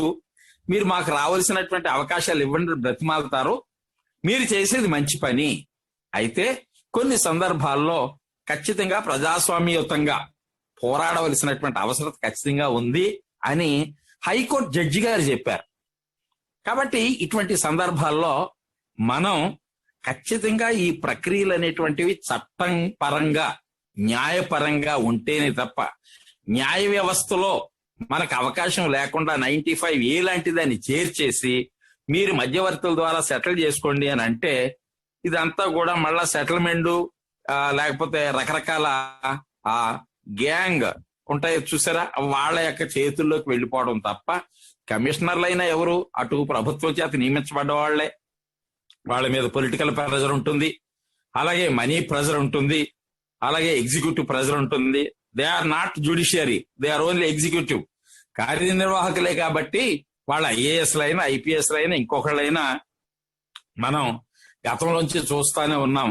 అనుకున్నంత న్యాయం మాత్రం జరగదు. ఈవేళ బ్లైండ్ వాళ్ళు ఐఏఎస్ పొందుతున్నారు అని అంటే ఈ చట్టంలోకి వచ్చినటువంటి కొన్ని అవకాశాలను ఉపయోగించుకుని మనం కోర్టులకు వెళ్లి కోర్టుల ద్వారా తెచ్చుకున్నటువంటిదే. మీకు గుర్తుండే ఉంటది, ఒకసారి ఢిల్లీ హైకోర్టు జడ్జి యూపీఎస్సీ బోర్డుని ఆదేశిస్తూ ఒక మాట చెప్పారు. ఏమండి, వాళ్ళు కష్టపడి పనిచేస్తామంటే మీరు అవకాశం ఎందుకు ఇవ్వరు? మీరైతే టేబుల్ మీద తలకాయ పెట్టుకుని నిద్రపోతా ఉంటారు కొంతమంది. ఎవడైనా ఒక గుమ్మస్తా సంతకం చేయండి సార్ అంటే ఎక్కడ సంతకం పెట్టాలయా అని అడిగి వాడు చూపించిన కాడ సంతకం పెడతారు. వాళ్ళ మైండ్ తో పనిచేస్తామంటే వాళ్ళకి అవకాశం ఎందుకు ఇవ్వరు మీరు? ఈసారి మీరు బ్లైండ్ కి యూపీఎస్సీలో రిజర్వేషన్ ఇవ్వకపోతే మీ యొక్క రిజల్ట్ ను స్టే చేస్తామని హైకోర్టు వార్నింగ్ ఇచ్చిన తర్వాత అప్పుడు ఫైనల్ గా ఐఏఎస్ లో మనకి ఎలిజిబిలిటీ ఇచ్చారు. అంటే ఆ రిజర్వేషన్ ఇంప్లిమెంటేషన్ ఇచ్చారు. మేము ఢిల్లీలో ఎంఏ చదువుకున్న రోజుల్లో ఫస్ట్ నేను ఈ యొక్క యూపీఎస్సీ ఎగ్జామ్ కి వెళ్ళాలంటే వెళ్ళడానికి ఎలిజిబిలిటీ లేదు, మాకు అసలు అప్పీర్ అవ్వడానికి ఎలిజిబిలిటీ లేదు. దాని మీద కోర్టు కేస్తే ఎలిజిబిలిటీ ఇవ్వండి అని ఇచ్చారు. ఆ తర్వాత మళ్ళా కొంతకాలం పోరాటం చేసిన తర్వాత అప్పుడు వీళ్ళకు కూడా ఏదైనా రిజర్వేషన్ ఇవ్వాలి అని ఇచ్చారు. ఆ తర్వాత 95 యాక్ట్ ప్రకారంగా మనకు కొన్ని అవకాశాలు మీకు తెలుసు. ఈ మధ్య కాలంలోనే కొద్ది మంది, అది కూడా ఎంతో మరి ఫోర్స్, ఒక రకంగా చెప్పాలంటే ఎంతో ఒత్తిడి ప్రభావం ఉంటేనే తప్ప మనకి బార్గెనింగ్ పవర్ మనకు లేదు. మార్కెట్ ఫోర్సెస్ చాలా ఎక్కువగా ఇదైపోతా ఉన్నాయి ఈ దినాల్లో. ఇటు రాజ్యం కూడా తన బాధ్యతను తగ్గించుకుంటా ఉంది. తగ్గించుకునేటువంటి రాజ్య బాధ్యతతో మరి రేపు మనం ఏమవ్వాలా? మనలాంటి వాళ్ళ పరిస్థితి ఏంటి? మనకు ఉండేటువంటి అవకాశాలు ఎన్నున్నాయి? ఏ విధంగా వీటిని ఉపయోగించుకోవాలి అని ఆలోచించినప్పుడు ఈ ప్రభుత్వ అవకాశాలే కాదు, ప్రభుత్వేతర సంస్థలలో కూడా అవకాశాలు ఇవ్వాలి, వాళ్ళకి రిజర్వేషన్ ఇవ్వాలి. ఇది ఇప్పుడు మనం అడగవలసినటువంటి అవసరత. ఎందుకనంటే ప్రభుత్వం వీలైనంత వరకు వాళ్ళ బాధ్యత తగ్గించుకుందామని చూస్తా ఉంది. మరి ఎవరినెత్తునో బరువు పెట్టినప్పుడు ఈ బరువు కూడా దాంట్లో పెట్టాలా. కాబట్టి ఇతర వర్గాలను ఏ రకంగా అయితే పోషిస్తుందో రాజ్యం యొక్క బాధ్యత ఇది. సంక్షేమ రాజ్యం అని మనం అనుకుంటున్నప్పుడు సంక్షేమ రాజ్యంలో నిజంగా బలహీనుడైనటువంటి వాడికి ఎక్కువ సంక్షేమం ఇవ్వాలి. ఇందాక చెప్పారు 75 above bench mark reservations, severe disabilities. ఈ సివియర్ డిజబిలిటీకి ముందు ప్రిఫరెన్స్ ఇవ్వట్లా. 40% ఎవరికి వస్తుందో వాడికి ఇస్తున్నారు. గుంటూరులో నాగేశ్వరరావు అని ఒక కలెక్టర్ వచ్చాడు, జి నాగేశ్వరరావు. ఆయన ఏం చేశాడు అని అంటే ఒకసారి ఒక ఎగ్జామ్ పెడతాము అని చెప్పి వాళ్ళందరినీ పిలిచాడు. బ్లైండ్ రిజర్వేషన్ ఉన్న వాళ్ళందరినీ మీకు ఉద్యోగాలు ఇస్తామని. ఆయన ఏం చేశారంటే మొట్టమొదటిగా, ఓ అబ్బాయి మరి మీకు కనపడదంటున్నారు కదా, కనపడకపోతే ఇక్కడ ఉద్యోగం చేయటం కష్టం, మీరు బోర్డు చదవగలిగిన వాడు ఎవడున్నాడో చేతికి ఎత్తమన్నారు. కొంతమందికి అవగాహలేసి బోర్డులు చదివారు. రైట్, మీరు పక్కన ఉండండి రా అన్నాడు. మరి నడిచి వెళ్ళటం కష్టం రా, సైకిల్ వేసుకెళ్ళగలిగిన వాళ్ళు ఎవడున్నారో రండి రా అన్నాడు. సైకిల్ మేము దొక్కుతాం సార్, మేము దొక్కుతామని వచ్చారు. పుస్తకం చదవగలిగిన వాడు ఎవడున్నాడు రా అన్నారు. మేము చదువుతామని వచ్చారు. ఈ ప్రాసెస్ అంతా అయిపోయిన తర్వాత కింద ఉన్నటువంటి కొంతమందిని పిలిచి వీళ్ళని తీసుకెళ్లి పోలీసు వాళ్ళకి అప్పచెప్పండి, జైల్లో పడేయమని చెప్పండి. ఏం సార్ అన్నారు. ఈ రిజర్వేషన్ నిజంగా కళ్ళు లేని వాళ్ళకి రా, మీకు కాదురా, మీలాంటి వాళ్ళకి ఉద్యోగాలు ఇస్తే వీళ్ళేమైపోతారు, ఈసారి ఎప్పుడన్నా నాకు కనపడ్డారంటే మీరు జైలు పాలైపోతారు, ఎప్పుడు రాకండి ఇటువంటి అట్లుగని చెప్పి పంపించాడు. కారణం ఏంటి? ఒక రిజర్వేషన్ అనే దాన్ని ఖచ్చితంగా అమలు జరపాలి అనేటువంటి చిత్తశుద్ధి ఉన్నటువంటి అధికారి ఆయన జి నాగేశ్వరరావు. కాబట్టి ఇటువంటి అధికారులు ఎంతమంది ఉన్నారు? కాబట్టి ప్రతి చోట కూడా మనకు ఉండేటువంటి అవకాశాలని ఇటు న్యాయపరంగాను అటు చట్టపరంగాను, చట్టంలో ఉంటేనే న్యాయస్థానాలు తీర్పులు ఇస్తాయి. కాబట్టి ఇటువంటి విషయాలన్నిటిలోనూ కూడా రేపు న్యాయం జరగాలి అని అంటే రాబోయే రోజుల్లో ఖచ్చితంగా మనం కూడా వీటి మీద అప్రమత్తతతో ఉండి జాతీయ స్థాయిలో సమైక్యంగా పోరాడితేనే తప్ప చట్టాలు ఉన్నా చట్టాలు వచ్చినా వాటిలో ఒక ప్రయోజనం అందరికీ దొరకదు అని మీకు మనవి చేస్తూ, ఈ హక్కుల చట్టాన్ని మనందరము కూడా నిజంగా మన వెనుక వచ్చేటువంటి వారికి ఉపయోగపడేటట్లుగా ఇవి చెయ్యాలి అని అంటే అప్రమత్తతో, జాగరూకతతో మరి పెద్దవాళ్ళను ఉపయోగించుకుని ఎవరైతే ఈ విషయాల్లో కొంత పలుకుబడి విజ్ఞానం లేకపోతే దాని పట్ల కృషి చేస్తున్నారో అన్నవరం లాంటి వాళ్ళు జాతీయ స్థాయిలో, అలాగే క్రింద ఉన్నటువంటి పెద్దలు సలహాలు సంప్రదింపులు, అలాగే నిజంగా కొంతమంది వీటిల్లో పాల్గొని మనం ఒక చిన్న పని చేయాలంటే చాలా కష్టం, అది మీకు తెలుసు. 1-10 సార్లు తిరిగితేనే గాని మన వల్ల కాదు. ఒక చిన్న మాట చెప్పి ముగిస్తాను. డాక్టర్ లక్ష్మీపతి అని మా ఫ్రెండ్ ఉన్నాడు. ఆయన కేఎస్ఆర్ మూర్తి ఐఏఎస్ ఆఫీసర్ గా సెక్రటరీగా ఉంటే ఓసారి ఆయన దగ్గరికి వెళ్ళిపోయాడు 3వ ఫ్లోర్ లోకి సెక్రటరియట్ కి. సార్ నాకు ఉద్యోగం లేదు, ఉద్యోగం ఇవ్వండి. ఈయన కేఎస్ఆర్ మూర్తి అన్నాడు, ఉద్యోగం లేదని ఉద్యోగం ఇవ్వమంటున్నావు, బాగానే ఉందయా, నీకు ఇక్కడ దాకా వచ్చేసావు, కళ్ళు లేవు కాబట్టి, కాళ్ళు ఉన్నాయి నువ్వు వచ్చేసావు, కాళ్ళు లేనివాడు ఎలా రాగలుగుతాడు, ఇస్తాంలే చూస్తాంలే వెళ్ళు అన్నాడు. లక్ష్మీపతి గారు ఏం చెప్పాడంటే, సార్ కళ్ళు లేవు మీకు తెలుసు, కాళ్ళు లేనివాడు అయితే అక్కడే మీ కారుకి అడ్డం పడి కేఎస్ఆర్ మూర్తి గారు వస్తున్నారని కారు కింద పడుకుంటాడు సార్ వాడు, మీరు నా పక్క నుంచి వెళ్ళిపోతున్నా, మీరు ఎవరో నాకు తెలియదు, ఇది అర్థం చేసుకోండి సార్ అన్నాడు. కేఎస్ఆర్ మూర్తి గత్యంతరం లేక శభాష్, తప్పకుండా సహాయం చేస్తానని చెప్పాడు. ఇట్లాంటి పరిస్థితులు మనకు ఉంటాయి కాబట్టి ప్రతి విషయాన్ని కూడా మనం అవగాహన చేసుకుంటూ ఇటువంటి అవగాహన సదస్సులు ఏర్పాటు చేస్తూ మన వెనుక ఉన్నటువంటి వాళ్ళకి సహాయపడుతూ ముందున్నటువంటి సవాళ్లను ఎదుర్కోవడానికి ముందుకు వెళ్లాలని మీ అందరికీ మనవి చేస్తూ నాకు ఈ అవకాశం ఇచ్చినటువంటి ఈ యొక్క బ్లైండ్ యూనియన్ ఎంప్లాయీస్ యూనియన్ వారికి నా ధన్యవాదాలు తెలియజేస్తూ నా మాటలు ముగిస్తా ఉన్నాను. Thank you sir. Thank you very much sir. మీరు మీ యొక్క అమూల్యమైన సలహాలు, సూచనలు మరియు మీకు అనుభవాలను తెలియజేశారు. నెక్స్ట్ పద్మనాభరెడ్డి సార్ గారు మీ యొక్క సలహాలు, సూచనలు అందించండి sir please. Actually, I don't want to take much time because I'm not a programmed speaker today. ఇప్పుడు మనకంతా ఈ విషయంలో చాలా చెప్పారు. అన్నవరం గారు ఈ చట్టం యొక్క నేపథ్యం, దాని బ్యాక్గ్రౌండ్ చెప్పారు. చట్టంలో ఉన్నటువంటి అంశాలు ఏ చాప్టర్ ఏ అంశాన్ని డీల్ చేస్తుంది అనేది జనార్దన్ నాయుడు గారు చెప్పారు. అట్లాగే సాయిబాబు గారు ఈ చట్టం యొక్క స్టేటస్, వీటన్నిటి గురించి అన్ని విషయాల్ని ఓవరాల్ గా డిస్కస్ చేశారు.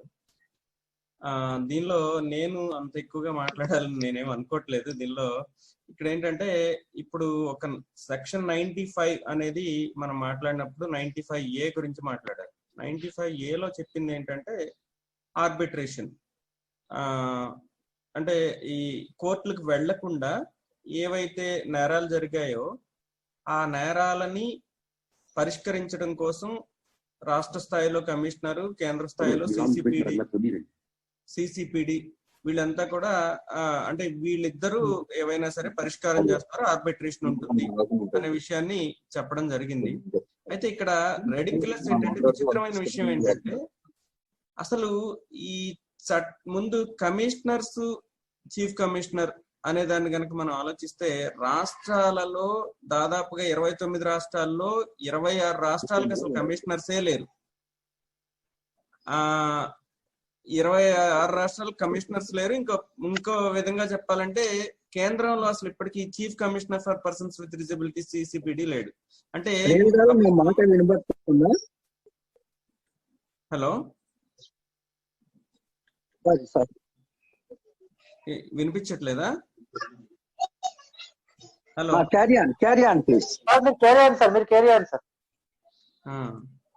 మాట్లాడండి, క్యారీ ఆన్. అంజయ్ సార్ మీరు నెక్స్ట్ మాట్లాడతారు, వెయిట్ లో ఉండండి సార్. అంజయ్ సార్ మీరు నెక్స్ట్ మాట్లాడతారు. సిసిపిడి మాట్లాడండి కంప్లీట్ గా. నాకు కొంచెం ప్రాబ్లం వచ్చి అదే సార్, ఫోన్ ఏదో డిస్టర్బ్ వచ్చి నా సౌండ్ మీకు రాలేదు ఇంతకు ముందు. ఓకే సార్, మీరు కొంచెం మ్యూట్ లో ఉండండి. పద్మనాభ రెడ్డి సార్ తర్వాత మీరు మాట్లాడదు సార్ ప్లీజ్. ఓకే, అలాగే. Go ahead sir. అందుకని అంటే సిసిపిడి లేడు, అలాగే రాష్ట్రాల్లో 26 రాష్ట్రాల్లో కమిషనర్స్ లేరు.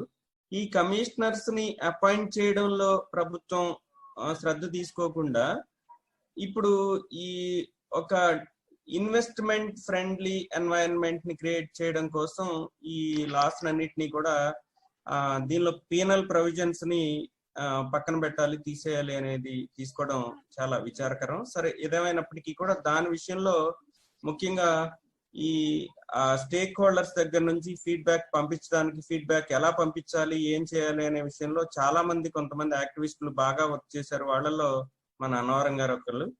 సో చాలా ఎక్కువ వర్క్ చేయడం వల్ల enormous number of stakeholders దగ్గర నుండి ఈ ప్రొటెస్ట్ వెళ్ళడంతో government is decided to not to proceed with proposal.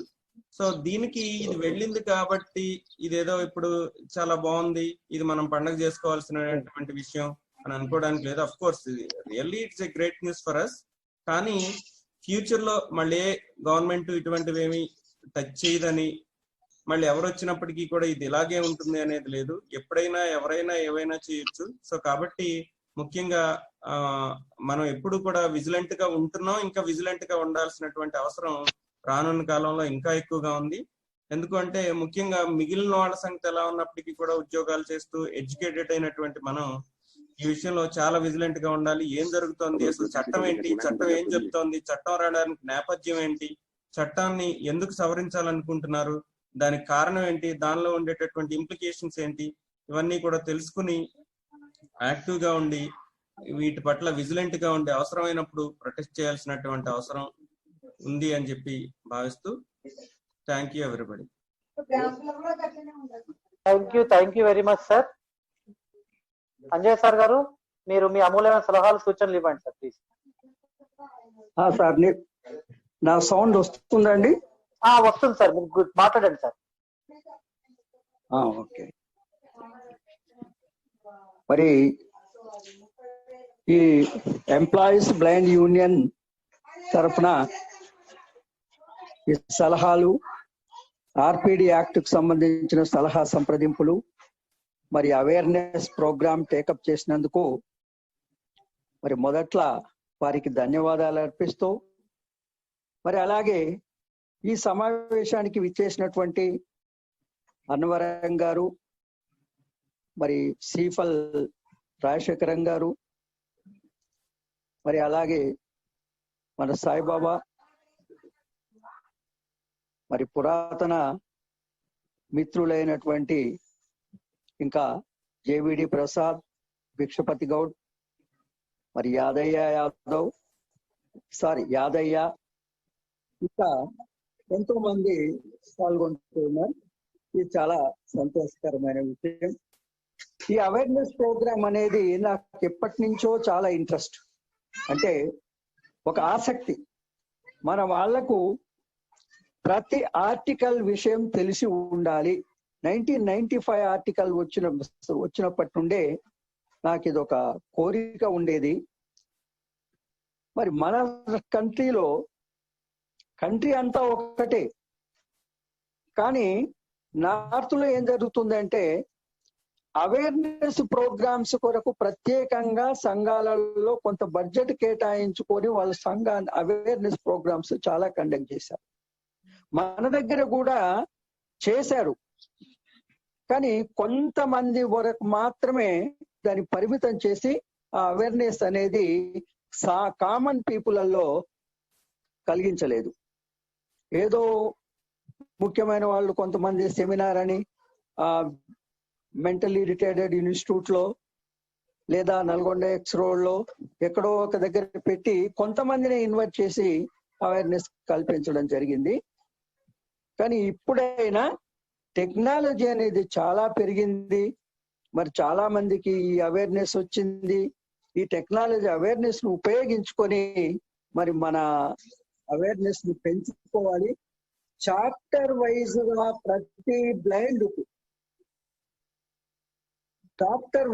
ప్రతి బ్లైండ్ కు కూడా ఏ ఆర్టికల్లో ఏముంది అనే ఒక విషయం తెలియపరచడానికి మరి ఇటువంటి యూనియన్లు సహకరించాలని చెప్పి నేను కోరుతూ ఉన్నాను. మరి అన్నవరం గారు అలాగే మన జనార్దన్ నాయుడు గారు చెప్పిన తర్వాత నాకు ఇంకా అందులో ఏం మిగలలేదు. నేను చూసినటువంటి విషయాలన్నింటినీ కూడా వారు కూలంకుషంగా వివరించారు. 1995 యాక్ట్ కు 2016 యాక్ట్ కు ఉన్నటువంటి డిఫరెన్స్ కూడా వారు తెలియపరిచారు. ఇదొక్కటే ప్రాణం లాంటి దాన్ని మరి వాళ్ళు తొలగించాలనేటిది, మాడిఫై చేయాలనేటువంటిది, మార్పులు అమెండ్మెంట్ తేవాలనేది ఎందుకు భావించారో దాన్ని మనం ఏం అర్థం చేసుకోలేకపోతున్నాం. రూంటా గారు ఇప్పటి నుండి కాదు, ఎప్పటి నుండో ఉద్యమాలు చేస్తూ ఉన్నాడు. 1995 యాక్ట్ కూడా ఎంతో ఉద్యమం చేసి తెప్పించాడు. ఈ యాక్టులు కూడా ఎంతో ఉద్యమం చేస్తాడు. మార్పుల గురించి కూడా చాలా 23 సవరణలు మాకు అనుకూలంగా లేవని చెప్పి పట్టుబట్టి మరి దాన్ని ఆపించి దాంట్లో మాడిఫికేషన్స్ తెప్పించి వారి చేశారు. కానీ ఇప్పుడు మాత్రం ఆయన సైలెంట్ అయిపోయినారు. అయితే సైలెంట్ కావడంలో ఒకటి ఏమన్నారంటే, ఆ మధ్యవర్తి పాత్ర ఏదో మా ఆర్గనైజేషన్స్ కూడా ఇవ్వండి అన్నాడు. అంటే ఆర్గనైజేషన్స్ పరపతిని పెంచుకోవచ్చు ఈ సందర్భాన్ని ఉపయోగించుకొని అని మాత్రమే ఆలోచించారు. కానీ వారు నిజంగా ఈ దీంట్లో శ్రేయస్సు ఎంత ఉంది ఎంత లేదు అనేటువంటి విషయాన్ని ప్రస్తుతం వారు ఆలోచించలేకపోయినారు. మరి నిజానికి కూడా మనకు మధ్యవర్తుల ద్వారా ఏ కేసులు కూడా సాల్వ్ కావు. మధ్యవర్తులు అంటే పలుకుబడి ఎవరిది ఉంటే వారిదే కొనసాగుతుంది. మీకు ఇటీవల మన డైరెక్టరేట్ లో కూడా ఒకసారి ఒక జియో వచ్చింది, జియో నెంబర్ 76 ఏదో అనుకుంటా. ఏజ్డ్ పీపుల్ కు ప్రాధాన్యత ఇవ్వండి, సివియర్ డిజబిలిటీకి ప్రాధాన్యత ఇవ్వండి అని. అది ఎందుకు వచ్చింది అంటే, ఒక టోటలీ బ్లైండ్, చేతులు లేనటువంటి వాడు అండ్ బ్లైండ్ ఒక కోర్టుకు పోయినాడు, ఒక పిటిషన్ పెట్టుకున్నాడు, నాకు ఎలాంటి ఉద్యోగం రాలేదు, నాకు ఏజ్ ఓవర్ అయిపోతుంది అని. మరి చేతులు కళ్ళు రెండూ లేవు, మరి ఇటువంటి వాళ్లకు ఉద్యోగం ఎప్పుడు ఇవ్వాలి? కాబట్టి సీవియర్ డిజబిలిటీకి ప్రిఫరెన్స్ ఇస్తేనే నీలాంటి వానికి ఏదైనా ఉద్యోగం వస్తుంది, నీ ఎబిలిటీకి తగ్గినటువంటిది నీకు ఇవ్వాలి అనే దృక్పథంతో వారు సజెస్ట్ చేస్తే అప్పుడు ఒక మీటింగ్ కండక్ట్ చేశారు మన డైరెక్టరేట్ లో. ఆ మేరకు ఆ రోజు వాళ్ళు లో తీసుకున్నారు, ఏజ్డ్ డిజబిలిటీకి ప్రియారిటీ ఇవ్వాలి జాబ్ లో అని చెప్పి తీసుకున్నారు. కానీ దాన్ని పూర్తిగా తప్పకుండా ఇంప్లిమెంట్ చేయలేదు. కొంతవరకు చేసినందుకు చాలా మందికి ఉద్యోగాలు దొరికినాయి. ఆ తర్వాత ఈ 6th రోస్టర్ ప్రాబ్లం ఒకటి, లేడీస్ రిజర్వేషన్ వచ్చింది. ఆ 6th రోస్టర్ లేడీస్ కి వెళ్ళిపోవడం వల్ల అట్లా కొంత దెబ్బతినింది. అఫ్ కోర్స్ అది కూడా సమాజానికి మాత్రం మేలు జరుగుతుంది, దానికి నేను వ్యతిరేకిని కాదు. కానీ అవేర్నెస్ మాత్రం తెప్పించడానికి మనం అందరం కూడా మరి చేయూతనిచ్చి మరి ప్రతి బ్లైండ్ కు చట్టంలో ఏముంది అనే విషయాన్ని ఒక్కొక్క చాప్టర్ వైజ్ గా, ఒక చాప్టర్ ఒకరికి ఇస్తూ ఒక చాప్టర్ మీద ఒక ప్రోగ్రాం పెట్టి ఈ 20 మంది 30 మంది కాకుండా ఇంకా ఎక్కువ మందిని ఇన్వాల్వ్ చేసి తర్వాత చట్టాలను మన డైరెక్టరేట్ కు రిప్రజెంట్ చేస్తే చట్టాలను తెలుగులో కూడా ప్రింట్ చేసి ఇచ్చేటువంటి అవకాశం ఉంది. లేదా ఎల్వి ప్రసాద్ ఇన్స్టిట్యూట్ వాళ్ళు మనకు చట్టాన్ని టేప్ చేసి కూడా అంటే మెమరీ కార్డులలో కూడా సప్లై చేస్తూ ఉన్నారు వాళ్ళ లైబ్రరీలో.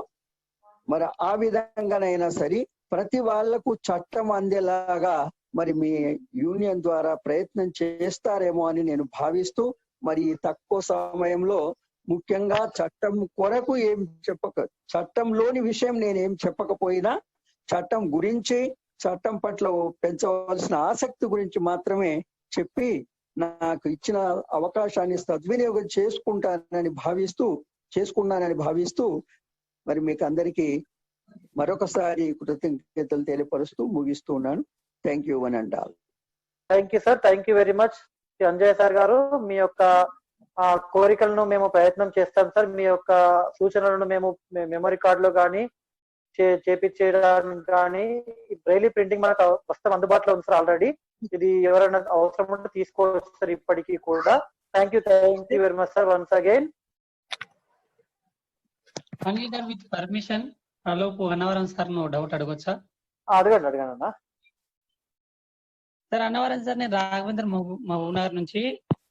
ఇప్పుడు మనకు వచ్చిన లెటర్ లో సైన్ లేదు, ఇది ఓన్లీ ప్రెస్ లో వచ్చిన ప్రింటింగ్, ఇది ఎవిడెన్స్ అథెంటిక్ కాదా అనే డైలమా ఒకటి ఉంది సార్. ఇది క్లియర్ అయిందా?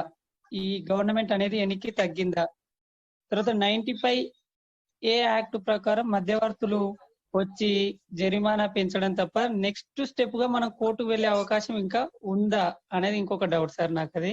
తర్వాత ఈ కమిషనర్లు లేకపోతే మనం ఈ చట్టం ప్రకారం ఏమన్నా సెక్షన్ ప్రకారం మనం చర్యలు తీసుకోవచ్చా? ప్రతి దగ్గర కమిషనర్లు కంపల్సరీ ఉండాలి కదా అట్లా. తర్వాత ఈ వికలాంగుల కమిషన్ ఏర్పడాలి నేషనల్ వైజ్ గానే, ఆ ఉద్యమం ఎందుకు ఆగిపోయింది?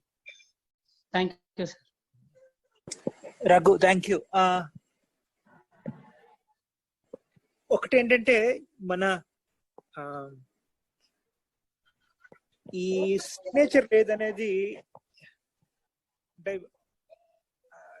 కాస్త జెన్యూన్ గానే అనిపించినప్పటికీ కూడా ఇది కాస్త సర్ప్రైజింగ్ డౌట్. ఎందుకంటే గత 8-9 సంవత్సరాల నుంచి గవర్నమెంట్ ఏ వెబ్సైట్ లోనూ ఏ డాక్యుమెంట్ పెట్టినా సిగ్నేచర్స్ ఉండడం లేదు. Let's be very clear about it. అంటే కొత్తగా అంటే ఈ చట్టంలోని గురించి ఫాలో అప్ అవుతూ ప్రాబబ్లీ మనలో స్నేహితులు కొంతమంది సడన్ గా చూసినట్టున్నారు సిగ్నేచర్ లేదని. కానీ ఫాలో అవుతున్న మాకు ఇది అలవాటు. ఎందుకంటే అలా అనుకుంటే చిన్న సింపుల్ ఎగ్జాంపుల్, ఈ చట్టంలో ప్రతిపాదన చేస్తూ వాళ్ళు పెట్టిన డాక్యుమెంట్ లో కూడా సిగ్నేచర్ లేదు. మీకు జూన్ నెల చివరిలో ప్రతిపాదన సెక్షన్ 95A పెడతాము అని ప్రతిపాదించిన డాక్యుమెంట్ కూడా ఇప్పుడు ప్రతిపాదన ఉపసంహరించుకుంటున్నాము అన్న డాక్యుమెంట్ కి ఈ డాక్యుమెంట్ కి తేడా ఏమీ లేదు. ఒకవేళ దీంట్లో సిగ్నేచర్ లేదు అనుకుంటే దాంట్లో కూడా సిగ్నేచర్ లేదు. ఇది ఇన్ఫాక్ట్ ప్రభుత్వంలో ఇప్పుడు అంటే ఈ ఆన్లైన్ గవర్నెన్స్ లో this is part of the system. Offline లో ఉన్నప్పుడు పేపర్ పైన సిగ్నేచర్ లేకపోతే అది పెద్ద సమస్యగా తయారయ్యేది అప్పట్లో. ఇప్పుడు అది ఏమీ లేదు. బెస్ట్ ఎగ్జాంపుల్, మీరు మన తెలంగాణ రాష్ట్ర వెబ్సైట్ల నుంచి డౌన్లోడ్ చేసుకుంటున్న ఏ జీవోలో సిగ్నేచర్ ఉందో చెప్పండి. ఏ జీవోలోనూ సిగ్నేచర్ ఉండదు. ఒక గెజెట్ నోటిఫికేషన్స్ అని కేంద్ర ప్రభుత్వాలు రాష్ట్ర ప్రభుత్వాలు నెలకొకసారి గెజెట్ నోటిఫికేషన్లు ఇస్తారు. వాటిలో మాత్రం ఈ సిగ్నేచర్స్ అని పెడతారు. ఈ సిగ్నేచర్స్ అంటే మన పేపర్ సిగ్నేచర్ లో మీకు సెపరేట్ గా కనపడదు, ఒక బార్ కోడ్ లా ఉంటుంది అనమాట. ఆ బార్ కోడ్ మాత్రమే పెడతారు. సిగ్నేచర్స్ అనేది నో, అబ్సల్యూట్లీ నో. అది అసలు ఆ సమస్యనే కాదు. I think that's a misplaced problem. రెండు, కమిషనర్స్ లేరు, ఉండడం లేదు అంటే రాష్ట్ర ప్రభుత్వాలు చాలా టాక్టిక్ గా ప్లే అవుట్ చేస్తున్నాయి ఈ విషయంలో.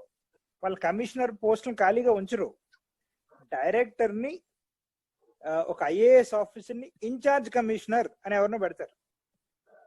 వాళ్ళు ఒక్కొక్కసారి అసలు వికలాంగుల చట్టం ఏంటి ఏమీ తెలియదు వాళ్ళ గురించి. కానీ ఆన్ పేపర్ మీద వరకు మీ కమిషనర్ ఉంటాడు, ఇన్ఛార్జ్ కమిషనర్ ఉంటాడు.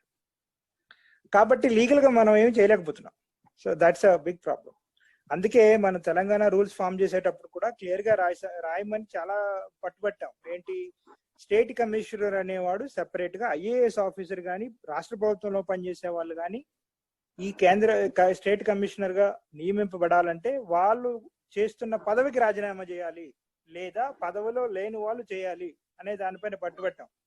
కానీ శైలజ గారు ఆమె తెలుసు, ఆమె కమిషనర్ కావాలనుకుంది కాబట్టి దాన్ని మొత్తం తీసి ఫైనల్ డాక్యుమెంట్ లో డిఫరెంట్ గా రాసుకుంది. అది వేరే విషయం అండి. But this is the problem. మనందరూ నన్ను అడిగితే మన యూనియన్ల ముందున్న పెద్ద సమస్యల్లో 2-3 సమస్యలు ఏవి అంటే, ఒకటి కమిషనర్. మొట్టమొదటి సమస్య కమిషనర్. మాకు సెపరేట్ కమిషనర్ కావాలి. అఫ్ కోర్స్ వికలాంగుడే అయి ఉండాలని పట్టుబట్టాలి, కానీ అది జరుగుతుందని ఇప్పుడే జరుగుతుందని అనుకోను. But that's one important problem. So that's there.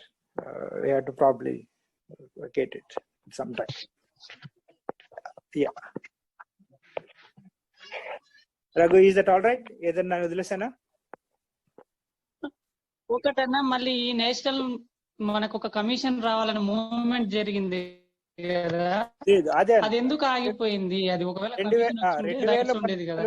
2014 draft లో మన కమిషన్ ఉండింది. ఇంట్రెస్టింగ్ ఏంటంటే, I don't know how many of you remember, Atal Bihari Vajpayee గారు ప్రధానమంత్రి ఉన్నప్పుడు national commission for persons with disabilities అని 3 సభ్యులతో కమిషన్ వేశారు. యాక్చువల్ గా మనకు కమిషన్ ఉండింది ఒకనప్పుడు. దురదృష్టం ఏంటంటే అది 2 సంవత్సరాలు మాత్రమే ఉంది. ఆయన ప్రధానమంత్రిగా ఉన్నప్పుడు రిటైర్డ్ ఐఏఎస్ ఆఫీసర్లు ఇద్దరిని, ఒక రిటైర్డ్ జడ్జి గారిని తీసి ఉమెన్ కమిషన్ ఎలాగ ఉన్నప్పుడు వీళ్ళకి ఎందుకు ఉండకూడదు అని కమిషన్ వేశారు, national commission for persons with disabilities. అందులో ఒక తెలుగు ఆయన కూడా ఉండేవాడు, నాకు పేరు పెద్ద గుర్తులేదు. అది అక్కడితో అయిపోయింది. ఒకవేళ 2014 డ్రాఫ్ట్ కనుక యాజ్ ఇట్ ఈజ్ గా పార్లమెంట్ లో పాస్ అయి ఉంటే మనకి కమిషన్ ఉండేది. కానీ 2016 యాక్ట్ లో దాన్ని తీసేసి కమిషనర్ కి వెనక్కి వెళ్ళిపోయారు. అది ఎందుకు జరగలేదు, సోకాల్డ్ పెద్ద నాయకులందరూ ఎందుకు పోట్లాడడం లేదు దాని గురించి అనేది పెద్ద separate debate. I think we can't go into it there, but yes, at the moment there is no question. Yeah. మీకు సింపుల్ ఎగ్జాంపుల్ చెప్తాను. మీకు ఏంటంటే disabilityfairs.gov.in అనేది వెబ్సైట్ లోకి వెళ్తే వాట్స్ న్యూ అంటే కొత్తగా ఏముంది అనేది ఒక సెక్షన్ ఉంటుంది అన్నమాట. వాట్స్ న్యూ ఆ సెక్షన్ లోకి వెళ్తే కొత్తగా వచ్చే నోటిఫికేషన్లు అన్ని దాంతో పెడతారు. ఇది government website .gov.in. Government website లో డాక్యుమెంట్ పెట్టాడు. ఇంకా దానికంటే మనకి ఏం కావాలి? మనం అంటే ఈ సంతకాలు పెట్టే, నేను చెప్పేది ఇదే, సంతకాలు పెట్టే సంస్కృతి ఎప్పటి నుంచో లేదు. మనం ఎప్పుడో పోయిందాన్ని ఇప్పుడు పట్టుకుంటున్నాం. ఒక డాక్యుమెంట్ గవర్నమెంట్ పెట్టేది సంతకం పెట్టాలి అనే సంస్కృతిని మనం ఎప్పుడో వదిలేసాం. అదే సార్, ఆల్మోస్ట్ 2011 నేను ఎప్పటి నుంచో ఈ ఆన్లైన్ గవర్నమెంట్ వచ్చినప్పటి నుంచి అన్ని చూస్తున్నాం కదా. నేను సింపుల్ ఎగ్జాంపుల్ చెప్తున్నా మీకు. గవర్నమెంట్ వెబ్సైట్ నుంచి మీరు తీసుకున్న ఏ గవర్నమెంట్ ఆర్డర్ జీవోలో సిగ్నేచర్ ఉంది నాకు చూపించండి. ఆఫ్టర్ ఆల్ జీవోలోనే సిగ్నేచర్ లేనప్పుడు రాస్తారు అంతే, issued with the consent of the governor to Telangana అంటారు. అంతవరకే తప్ప మీకు మనకి ఏంటి గుర్తు అంటే వాడు అఫీషియల్ వెబ్సైట్ లో ఉందా లేదా. రెండోది, ఈ న్యూస్ పేపర్లు మీరు చూసారో లేదో, ఆల్మోస్ట్ జాతీయ ప్రతి పేపర్ దీనిపై న్యూస్ రాసింది. All India, Hindu, Indian Express, Print, మన New Indian Express, Telangana Today, Deccan Chronicle, అన్ని పేపర్లో చూసాను ఆ న్యూస్. వాళ్ళు ఇంతమంది రాసిన తర్వాత లేదు దీంట్లో సిగ్నేచర్ లేదు కాబట్టి వెనకపోతుందని ఎలా అంటారు చెప్పండి? అది అబ్సల్యూట్లీ నో. అది మీ మైండ్ లో తీసేయండి. వాళ్ళు ప్రతిపాదించడం ఎంత నిజమో ప్రతిపాదన వెనక్కి తీసుకోవడం కూడా అంతే నిజం. రెండింటిలోనూ సిగ్నేచర్ లేదు. సో కాబట్టి దాని గురించి మీరు అసలు absolutely don't worry about it. అది సమస్యనే కాదు అసలు.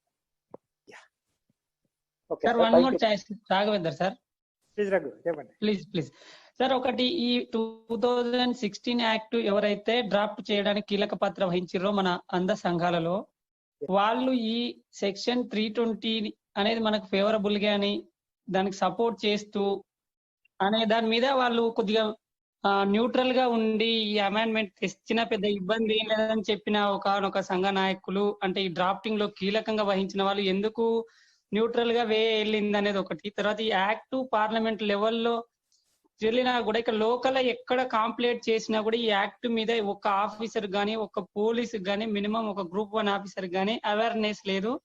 ఎందుకు దీన్ని అధిగమించడానికి మనం ఏమేం చేయాలనేది నా doubt sir. Thank you. Thank you Raghu. అది చాలా ముఖ్య ప్రశ్న. ఒకనొక టైంలో మేము ఆయన్ని అడుగుదామని కొన్ని సంఘాలు అనుకుంటున్నాం, ఢిల్లీలో ఉన్న అట్లీస్ట్ ఢిల్లీలో ఉన్న వాళ్ళు. మరి ఇంత ప్రశ్న అడిగావు కాబట్టి నేను చెప్పడం నాకు ఇష్టం లేదు, కానీ మరి చెప్పాల్సి వస్తుంది. ఇంతవరకు నేను ఎప్పుడు చెప్పలేదు. ఇది ఒక సీక్రెట్, ఒక కాన్ఫిడెన్షియల్ మీటింగ్ లో ఆయన ఒప్పుకున్న మాట.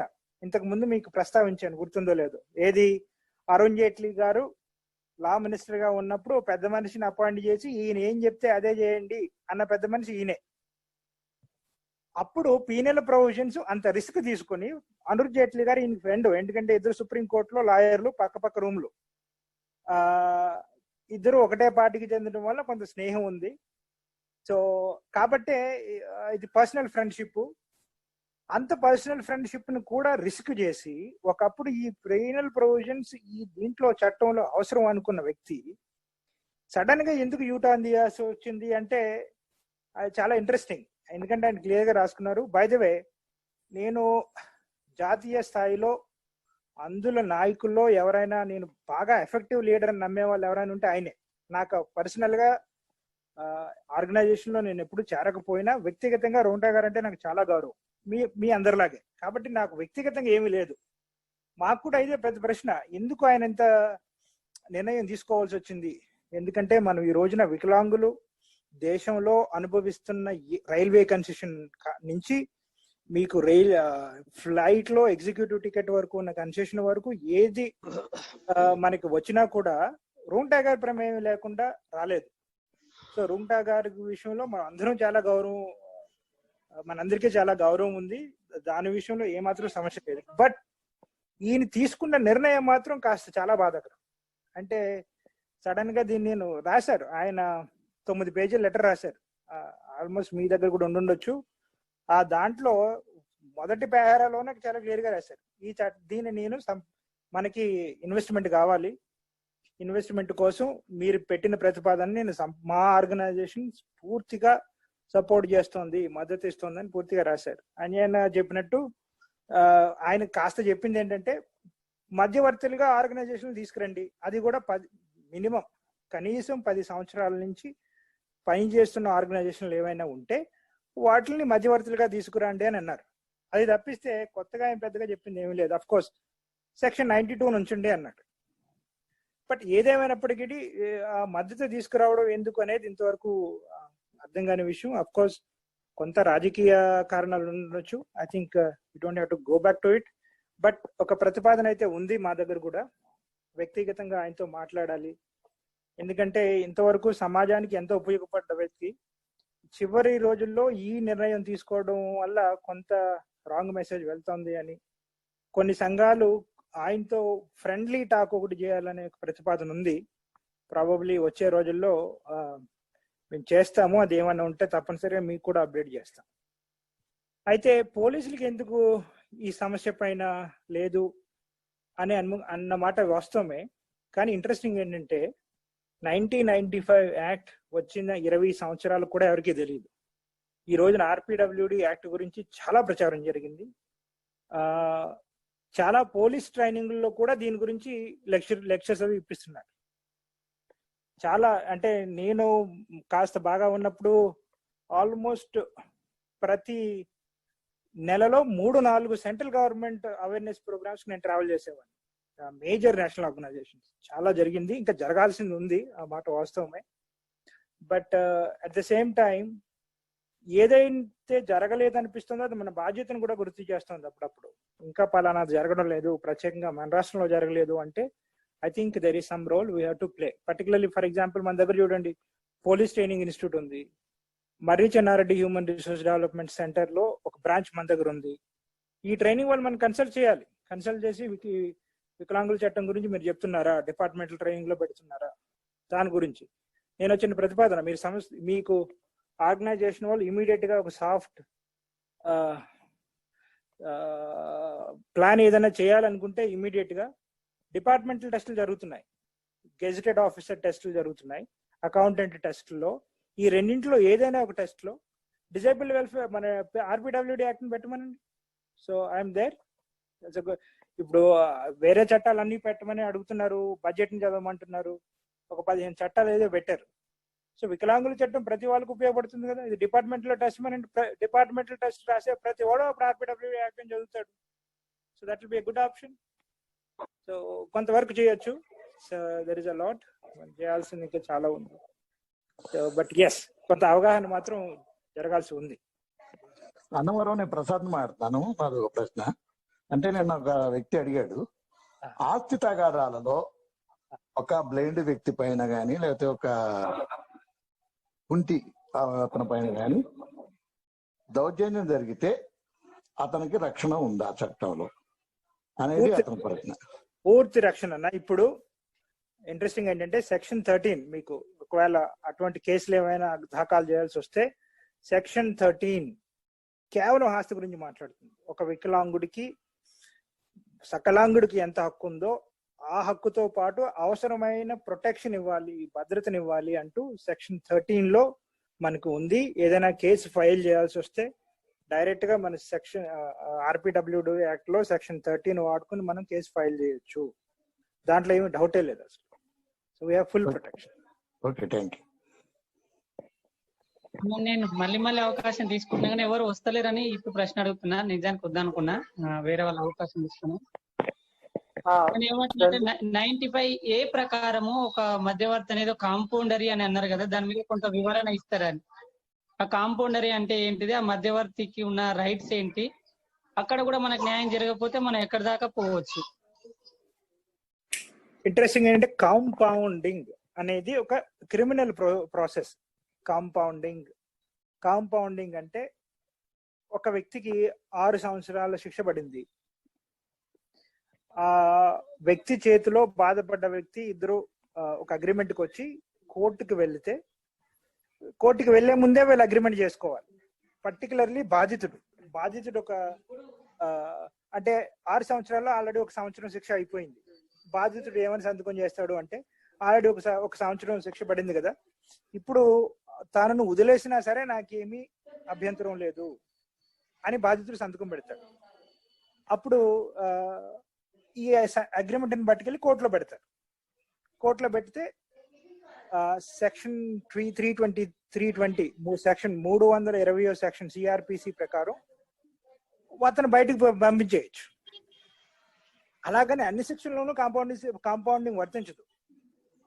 కాంపౌండింగ్ దేనికి కాంపౌండింగ్ వర్తిస్తుంది అనేది ఒక లిస్ట్ ఇచ్చారు సెక్షన్ 320లో. ఒకవేళ ఆ లిస్ట్ లో ఈ శిక్ష ఉంటే వర్తిస్తుంది.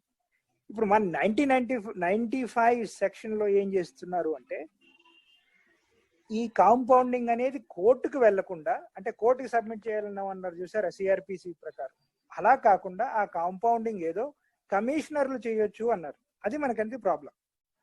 నిజంగానే మనకి అవుట్ సైడ్ కోర్ట్ సెటిల్మెంట్ అంటాం చాలా జరుగుతాయి. మనం అందరూ ఒక అగ్రిమెంట్కి వచ్చి కోర్టు దగ్గరికి వెళ్తే కోర్టులో ఇస్తే అప్పుడు ఏమవుతుందంటే వీడు మళ్ళీ సేమ్ తప్పు చేశాడు అనుకోండి, అదే సిఆర్పిసి ప్రకారం డబుల్ పనిష్మెంట్ ఇవ్వాలని ఉంది. కాబట్టి కోర్టుకు భయపడతాడని చెప్పి మనం కోర్టుకు వెళ్తాము, కోర్టులో అగ్రిమెంట్లు చేసుకుంటాం. కానీ ఇక్కడ మనకు వచ్చిన ప్రాబ్లం ఏంటంటే ఈ సెక్షన్ 95A కోర్టుని పక్కన పెట్టి ఈ కాంపౌండింగ్ ఆఫ్ అఫెన్సెస్ ఏదైతే ఉందో ఆ అధికారాన్ని కమిషనర్లకు ఇచ్చారు. సో అఫ్ కోర్స్ కమిషనర్లకు ఇస్తే జరిగేది ఏంటనేది ఆల్రెడీ మన వాళ్ళు చెప్పారు స్పీకర్లు. So I don't want to go there. అది ప్రాబ్లం. కాంపౌండింగ్ అనేదాన్ని అవుట్ సైడ్ కోర్ట్ సెటిల్మెంట్ ని కోర్టుకి వెళ్లాల్సిన అవసరం లేకుండా అదేదో కమిషనరే చేయొచ్చు అన్నట్టు ఇచ్చారు. అది మన ప్రాబ్లం.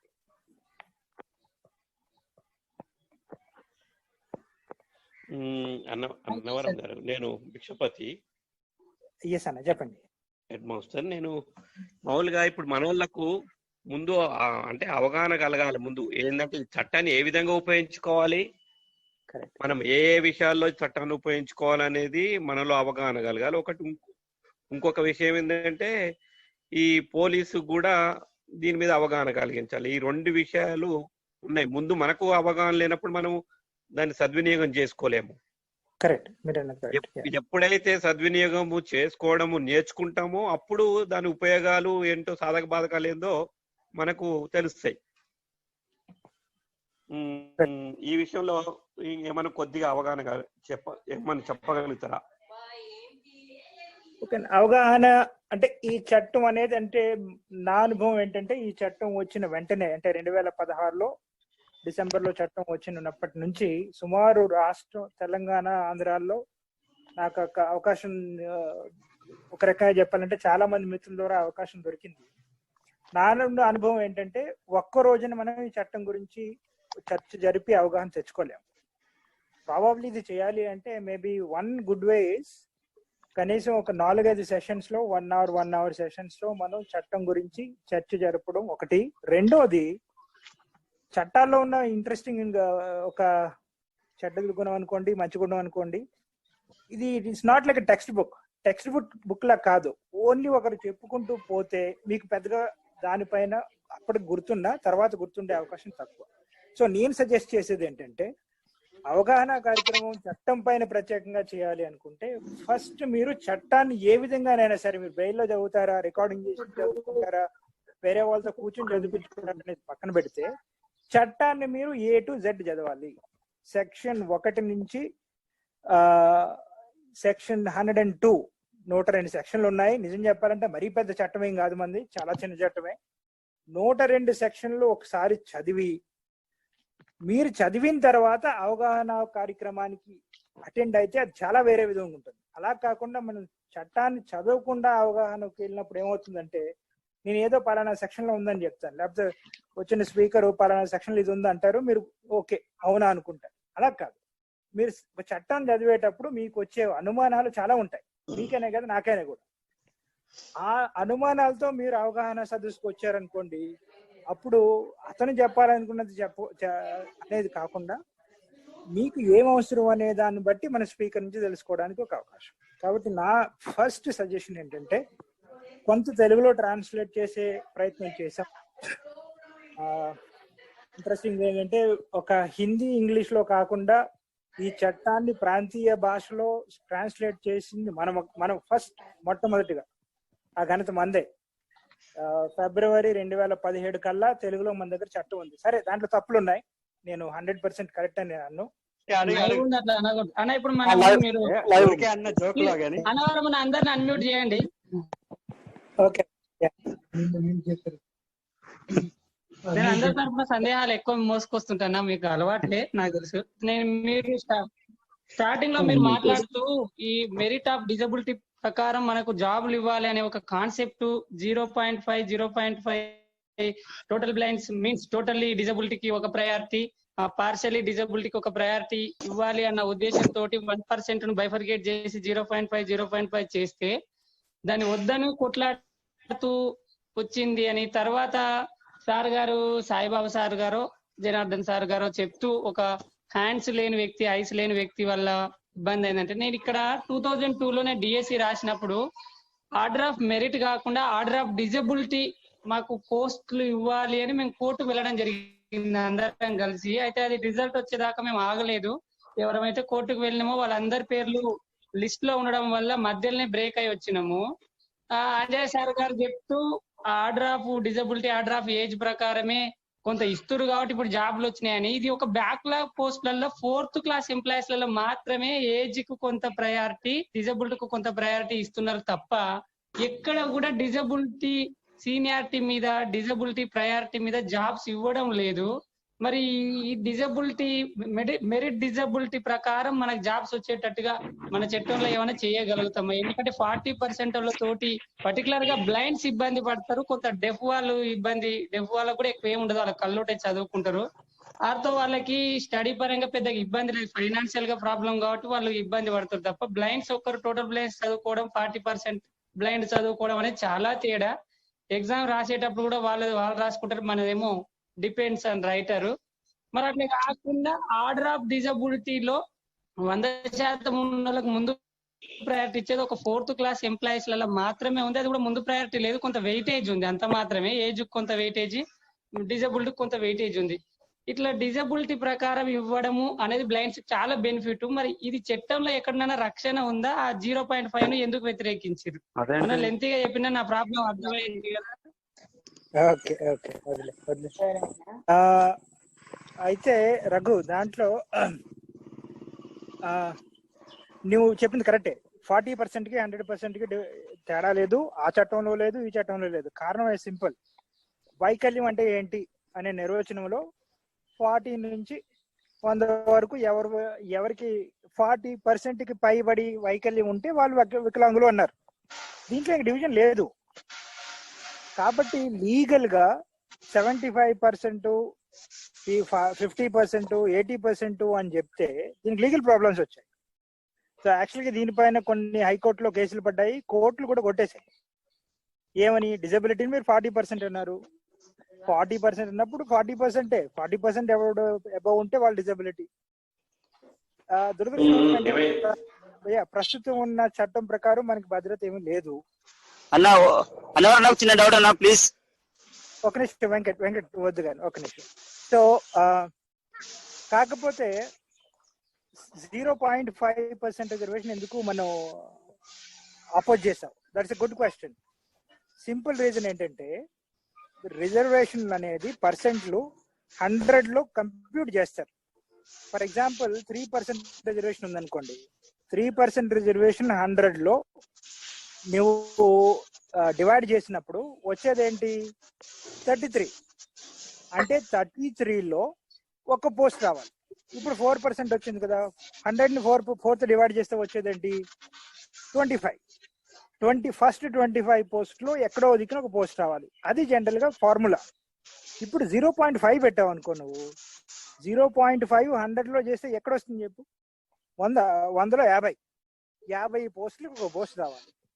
అప్పుడు మనం అనుకున్న దానికంటే ఇప్పుడు ప్రస్తుతం జరిగే దానికంటే అప్పుడు ఎక్కువ నష్టం జరుగుతుంది అనేది ఒక ఎస్టిమేషన్. 0.5%, 1% రిజర్వేషన్ లో మనకి 50 పోస్టుల వరకు పోస్ట్ రాదు. కాబట్టి రూమ్టా ఏమన్నాడంటే ఇది తప్పు, మీరు కావాలనుకుంటే లో విజన్ కి ఇంకో 1% ఇచ్చుకోండి, మాకు ప్రాబ్లం లేదు, బట్ మా 1% మాత్రం మీరు డిస్టర్బ్ చేయొద్దు అనేది ఆయన అప్పట్లో point, which is the right thing. 0.5% అనేది మనకి ఎక్కువ నష్టాన్ని తెచ్చిపెట్టేది, ఇప్పుడు ఉన్న దానికంటే ఎక్కువ నష్టం తెచ్చిపెట్టేది. ఎందుకంటే కాంపిటీషన్ వేరు, ఫార్ములా వేరు. Very simple. అందుకనే టోటల్ బ్లైండ్స్ కు బెనిఫిట్ జరిగే అవకాశాలు ఏమైనా ఉన్నాయా అన్న?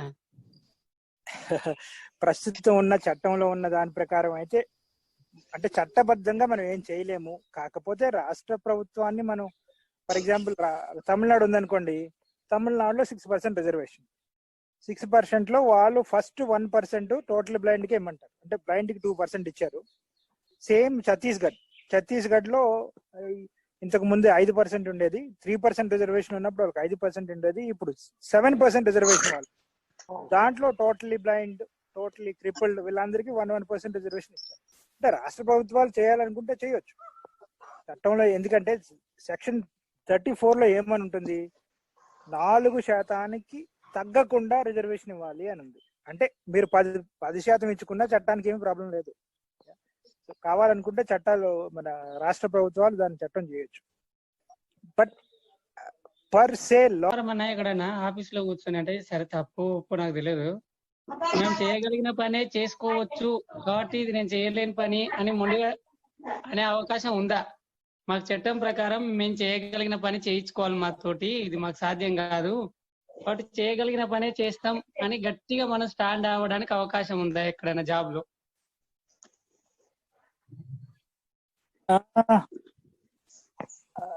అంటే అన్నవరం దీనికి నేను చెప్తాను ఒక మాట. చెప్పండి. మనం ఉద్యోగాలు అడిగేటప్పుడు ఏం చేస్తున్నాం అంటే, ఏ ఉద్యోగం అయినా మేము చేస్తాం, మా కెపాసిటీస్ ఉన్నాయి ఇవ్వండి అని అడుగుతున్నాం. ఒకసారి ఉద్యోగం వచ్చిన తర్వాత నిజంగా మనం చేయలేని సాధారణంగా వాళ్ళు చెప్పరు. ఒకవేళ ఎవరైనా చెప్తే వీలైనంత వరకు కన్విన్సింగ్ గానే అడిగి ఇది చేయాలి తప్ప, రెండోది ఏంటంటే వీలైనంత వరకు మనం చేయగలిగిందే ఇస్తారు. అలాగని కొన్నిసార్లు మనం చేయగలిగినవి ఉన్నాయా అంటే, ఇటీవల కాలంలో ఈ 4th క్లాస్ ఎంప్లాయ్మెంట్ ఇచ్చేటప్పుడు కామటి అని పోస్ట్ ఉంటది, కూరగాయలు కొయ్యటం మనం చేయగలమా చేయలేమా అనేది ప్రక్కన పెడితే ఆ పోస్ట్ ఇస్తున్నారు.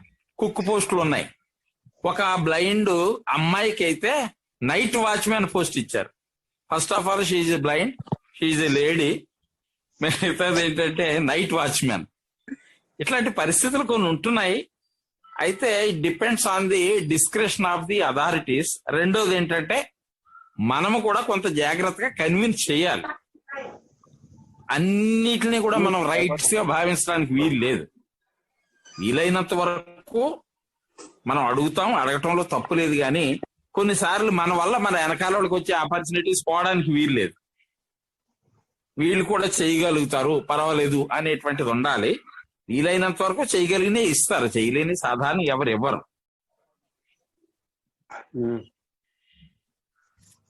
Thank you sir. Padmanabhan sir, మీరు అన్నట్టు తెలంగాణలో చాలా మంది థ్యాంక్ యూ సార్. చాలా మంది ఇక్కడ తెలంగాణలో క్లాస్ స్పోర్ట్స్ దగ్గర వాచ్మెన్స్ అమ్మాయిలే ఉన్నారు. మా పర్టికులర్ గా మహబూబ్ నగర్ లో నాకు తెలిసి ఒక 4 అమ్మాయిలు ఉన్నారు వాచ్మెన్స్ గా. అయితే కొంత అక్కడక్కడ డిపార్ట్మెంట్స్ కన్విన్స్ అయ్యి మార్నింగ్ అవర్స్ వేసినా కొంత వేయట్లేదు సార్. అయితే ఇక్కడ ఏమవుతుందంటే సార్, కొన్ని చోట్ల మన వాళ్ళు కూడా రఫ్ గా రియాక్ట్ అయ్యి బంధాలు చెడిపోవచ్చు. కొన్ని చోట్ల ఏమైతుందంటే వాళ్ళు అధికారులు కూడా ఈ జిల్లాలు కొత్తగా బైఫర్గేట్ అవ్వడం వల్ల మా దగ్గర 10 డిస్ట్రిక్ట్స్ ఒకటేసారి 33 అయ్యే వరకు వాళ్ళ స్టాఫ్ మొత్తం తగ్గిపోయి హ్యాండ్స్ లేకపోవడం వల్ల, వాళ్ళ ఆల్టర్నేటివ్స్ ఇవ్వకపోవడం వల్ల, వాళ్ళు మనకి సర్దుబాటు చేయలేకపోవడం వల్ల గట్టిగా తిరుక్కొని ఒక అధికారిగా హెచ్చరిస్తున్నారు. అట్లాంటి టైంలో ఇబ్బంది కూడా అవుతుంది సార్. ఇప్పుడు ఇంకొకటి, మన టీచింగ్ ఫీల్డ్ కి వస్తే మనం టీచింగ్ లో మన ఎబిలిటీని ప్రదర్శించగలుగుతాము. అయితే రీడర్ అలవెన్స్ వస్తుంది కాబట్టి నువ్వు రీడర్ ని పెట్టాలి, నీకు అలవెన్స్ ఎందుకు ఇస్తున్నారు, ఆ డబ్బులు మీకు అడిషనల్ గా ఎక్కువ వస్తున్నాయన్న అసూయ టీచింగ్ ఫీల్డ్ లో ఉంది సార్ కొలీగ్స్ కి. వాస్తవంగా మీరు చెప్పింది ఉంది, కానీ రీడర్ అలవెన్స్ వాళ్ళు ఇచ్చి 1000 రూపాయలు 1500 ఎవడో రీడర్ రాడు. రెండోది, గతంలో రీడర్ అలవెన్స్ కి ఇచ్చినటువంటి సర్క్యులర్ లోనే రాశారు, to engage A reader to read out the personal books, లేకపోతే పర్సనల్ ప్రిపరేషన్స్ కి స్కూల్లోకి తీసుకెళ్లి పెట్టుకోమని కాదు. కానీ ఇంకోటి ఏంటంటే, ఇప్పుడు ఉన్నటువంటి సిలబస్ల ప్రకారంగా, ఇప్పుడు ఉన్నటువంటి ఈ లేటెస్ట్ ట్రెండ్స్ ప్రకారంగా మీరు కొంత కంప్యూటర్ టెక్నాలజీని బాగా డెవలప్ చేసుకున్నటువంటి వాళ్ళు అయితే ఆ అవసరం లేదు. కానీ లేకపోతే రీడర్ అవసరం ఖచ్చితంగా ఉంది, మనం దాన్ని కాదనడానికి కూడా లేదు. ఎందుకనంటే ప్రతిదీ పిచ్చిరిస్తున్నాడు, బొమ్మ చూపించాలి, మనం చూపించలేము. మోరల్ చెప్తాము, సోషల్ స్టడీ చెప్తాము, తెలుగు పద్యాలు చెప్తాము, ఇవన్నీ బాగా చెప్పగలం, మనం ఇంగ్లీష్ చెప్తాం, కానీ దాంట్లో ఉన్న బొమ్మలు మనం చూపించలేము. ఈవేళ స్టూడెంట్ సెంట్రిక్ టీచింగ్ వచ్చింది. అలాగే ప్రతిదీ కూడా ఈ రకంగా వచ్చినప్పుడు కొన్ని మనం కూడా అడ్జస్ట్ చేసుకొని, కొన్నిసార్లు మనము కాంప్రమైజ్ అవ్వాలి, కొన్నిసార్లు వాళ్ళని కూడా కాంప్రమైజ్ చేయడానికి సంస్థలో ఇండివిజువల్ కంటే కూడా అసోసియేషన్స్ కన్విన్స్ చేయాలి. Thank you sir. ఇప్పటివరకు మనకి చాలా ప్రోగ్రామ్ చాలా ఉత్సాహంగా మనం అడిగినటువంటి ప్రశ్నకు సమాధానం చెప్పారు. మా బ్లైండ్ ఎంప్లాయీస్ యూనియన్ తరపున ఈ కార్యక్రమం చాలా దిగ్విజయంగా జరిగింది. ఈ కార్యక్రమానికి ఈ వెబినార్ ని ఓట్ ఆఫ్ థ్యాంక్స్ తో మిగిద్దాం sir. Vote of thanks Shri V Raghavender Reddy గారు చేస్తారు సార్. Thank you.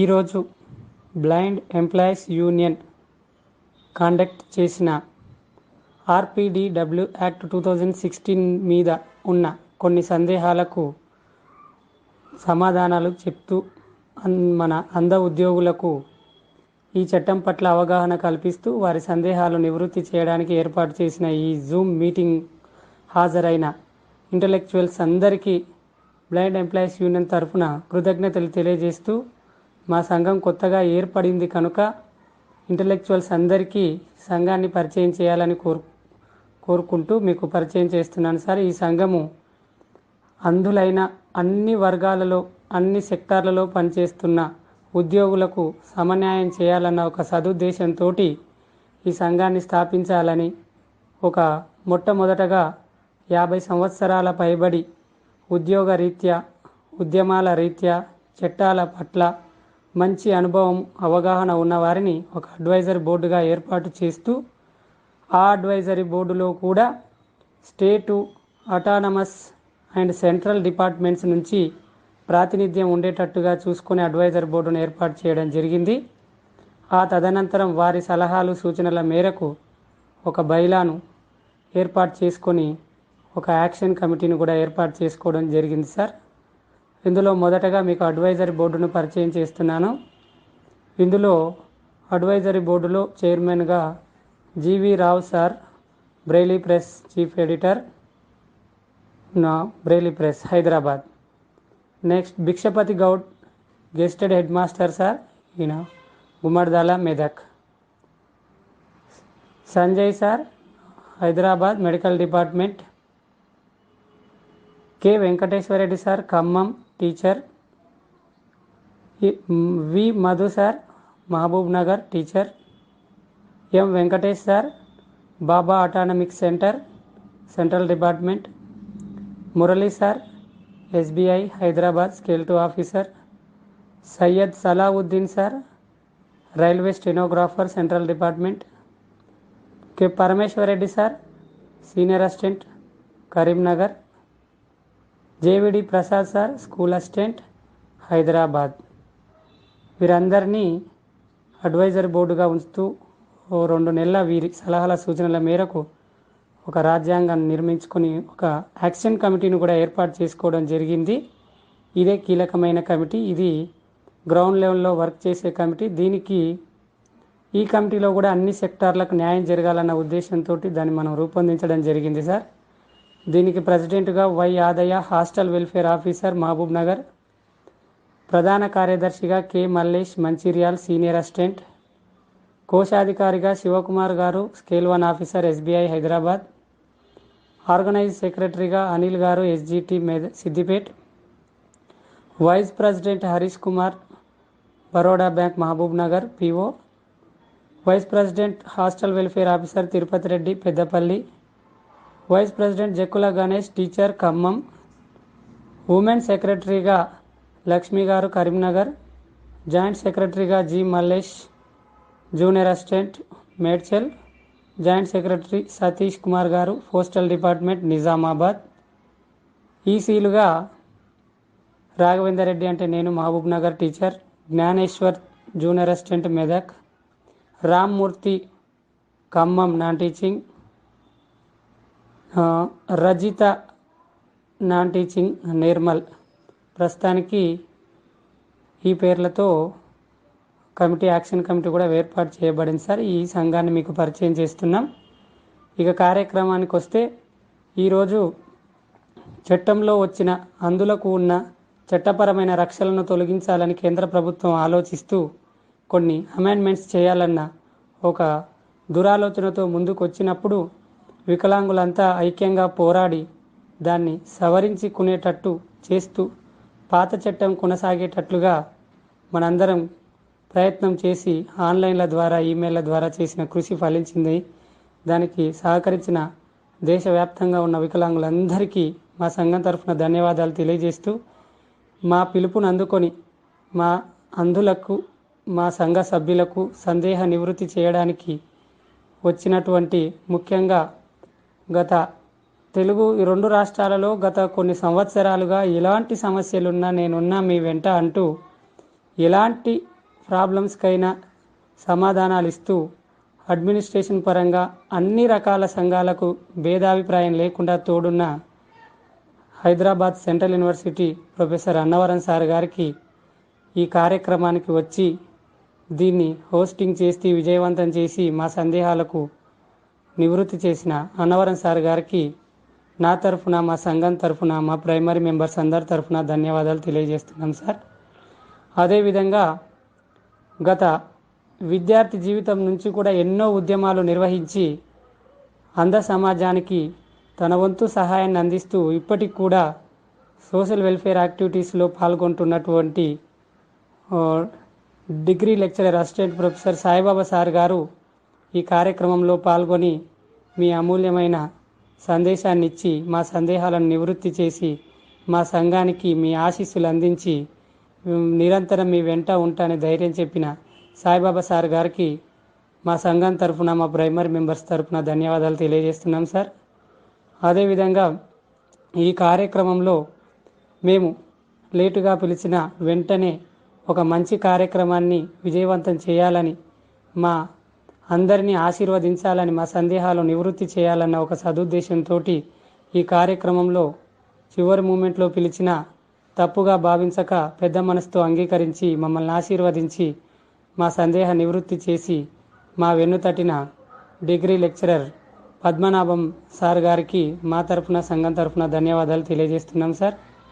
అదేవిధంగా ఎంతో కాలంగా ఫెడరేషన్లో కానీ, వేరే సంఘాలలో కానీ, ఉద్యోగంలో ఉండే సంఘాలలో కానీ అంధ సమాజానికి అన్ని రకాలుగా ఉద్యోగులకు, నిరుద్యోగులకు, అంధులందరికీ రకరకాల సహాయాలు చేస్తూ ఈ రోజుటికి వారి వెన్నంటూ ఉంటూ మానసికంగా, భౌతికంగా కూడా అంధులకు సహాయం చేస్తూ ఈరోజు ఈ కార్యక్రమంలో పాల్గొని మాకు మంచి సలహాలు, సూచనలు ఇచ్చి ఇలాంటి కార్యక్రమాలు ఎప్పుడు చేసినా నేను పాల్గొంటానని హామీ ఇచ్చిన పెద్దలు గౌరవనీయులు అంజయ్య సార్ గారికి మా తరఫున సంఘం తరఫున ధన్యవాదాలు తెలియజేస్తున్నాం సార్.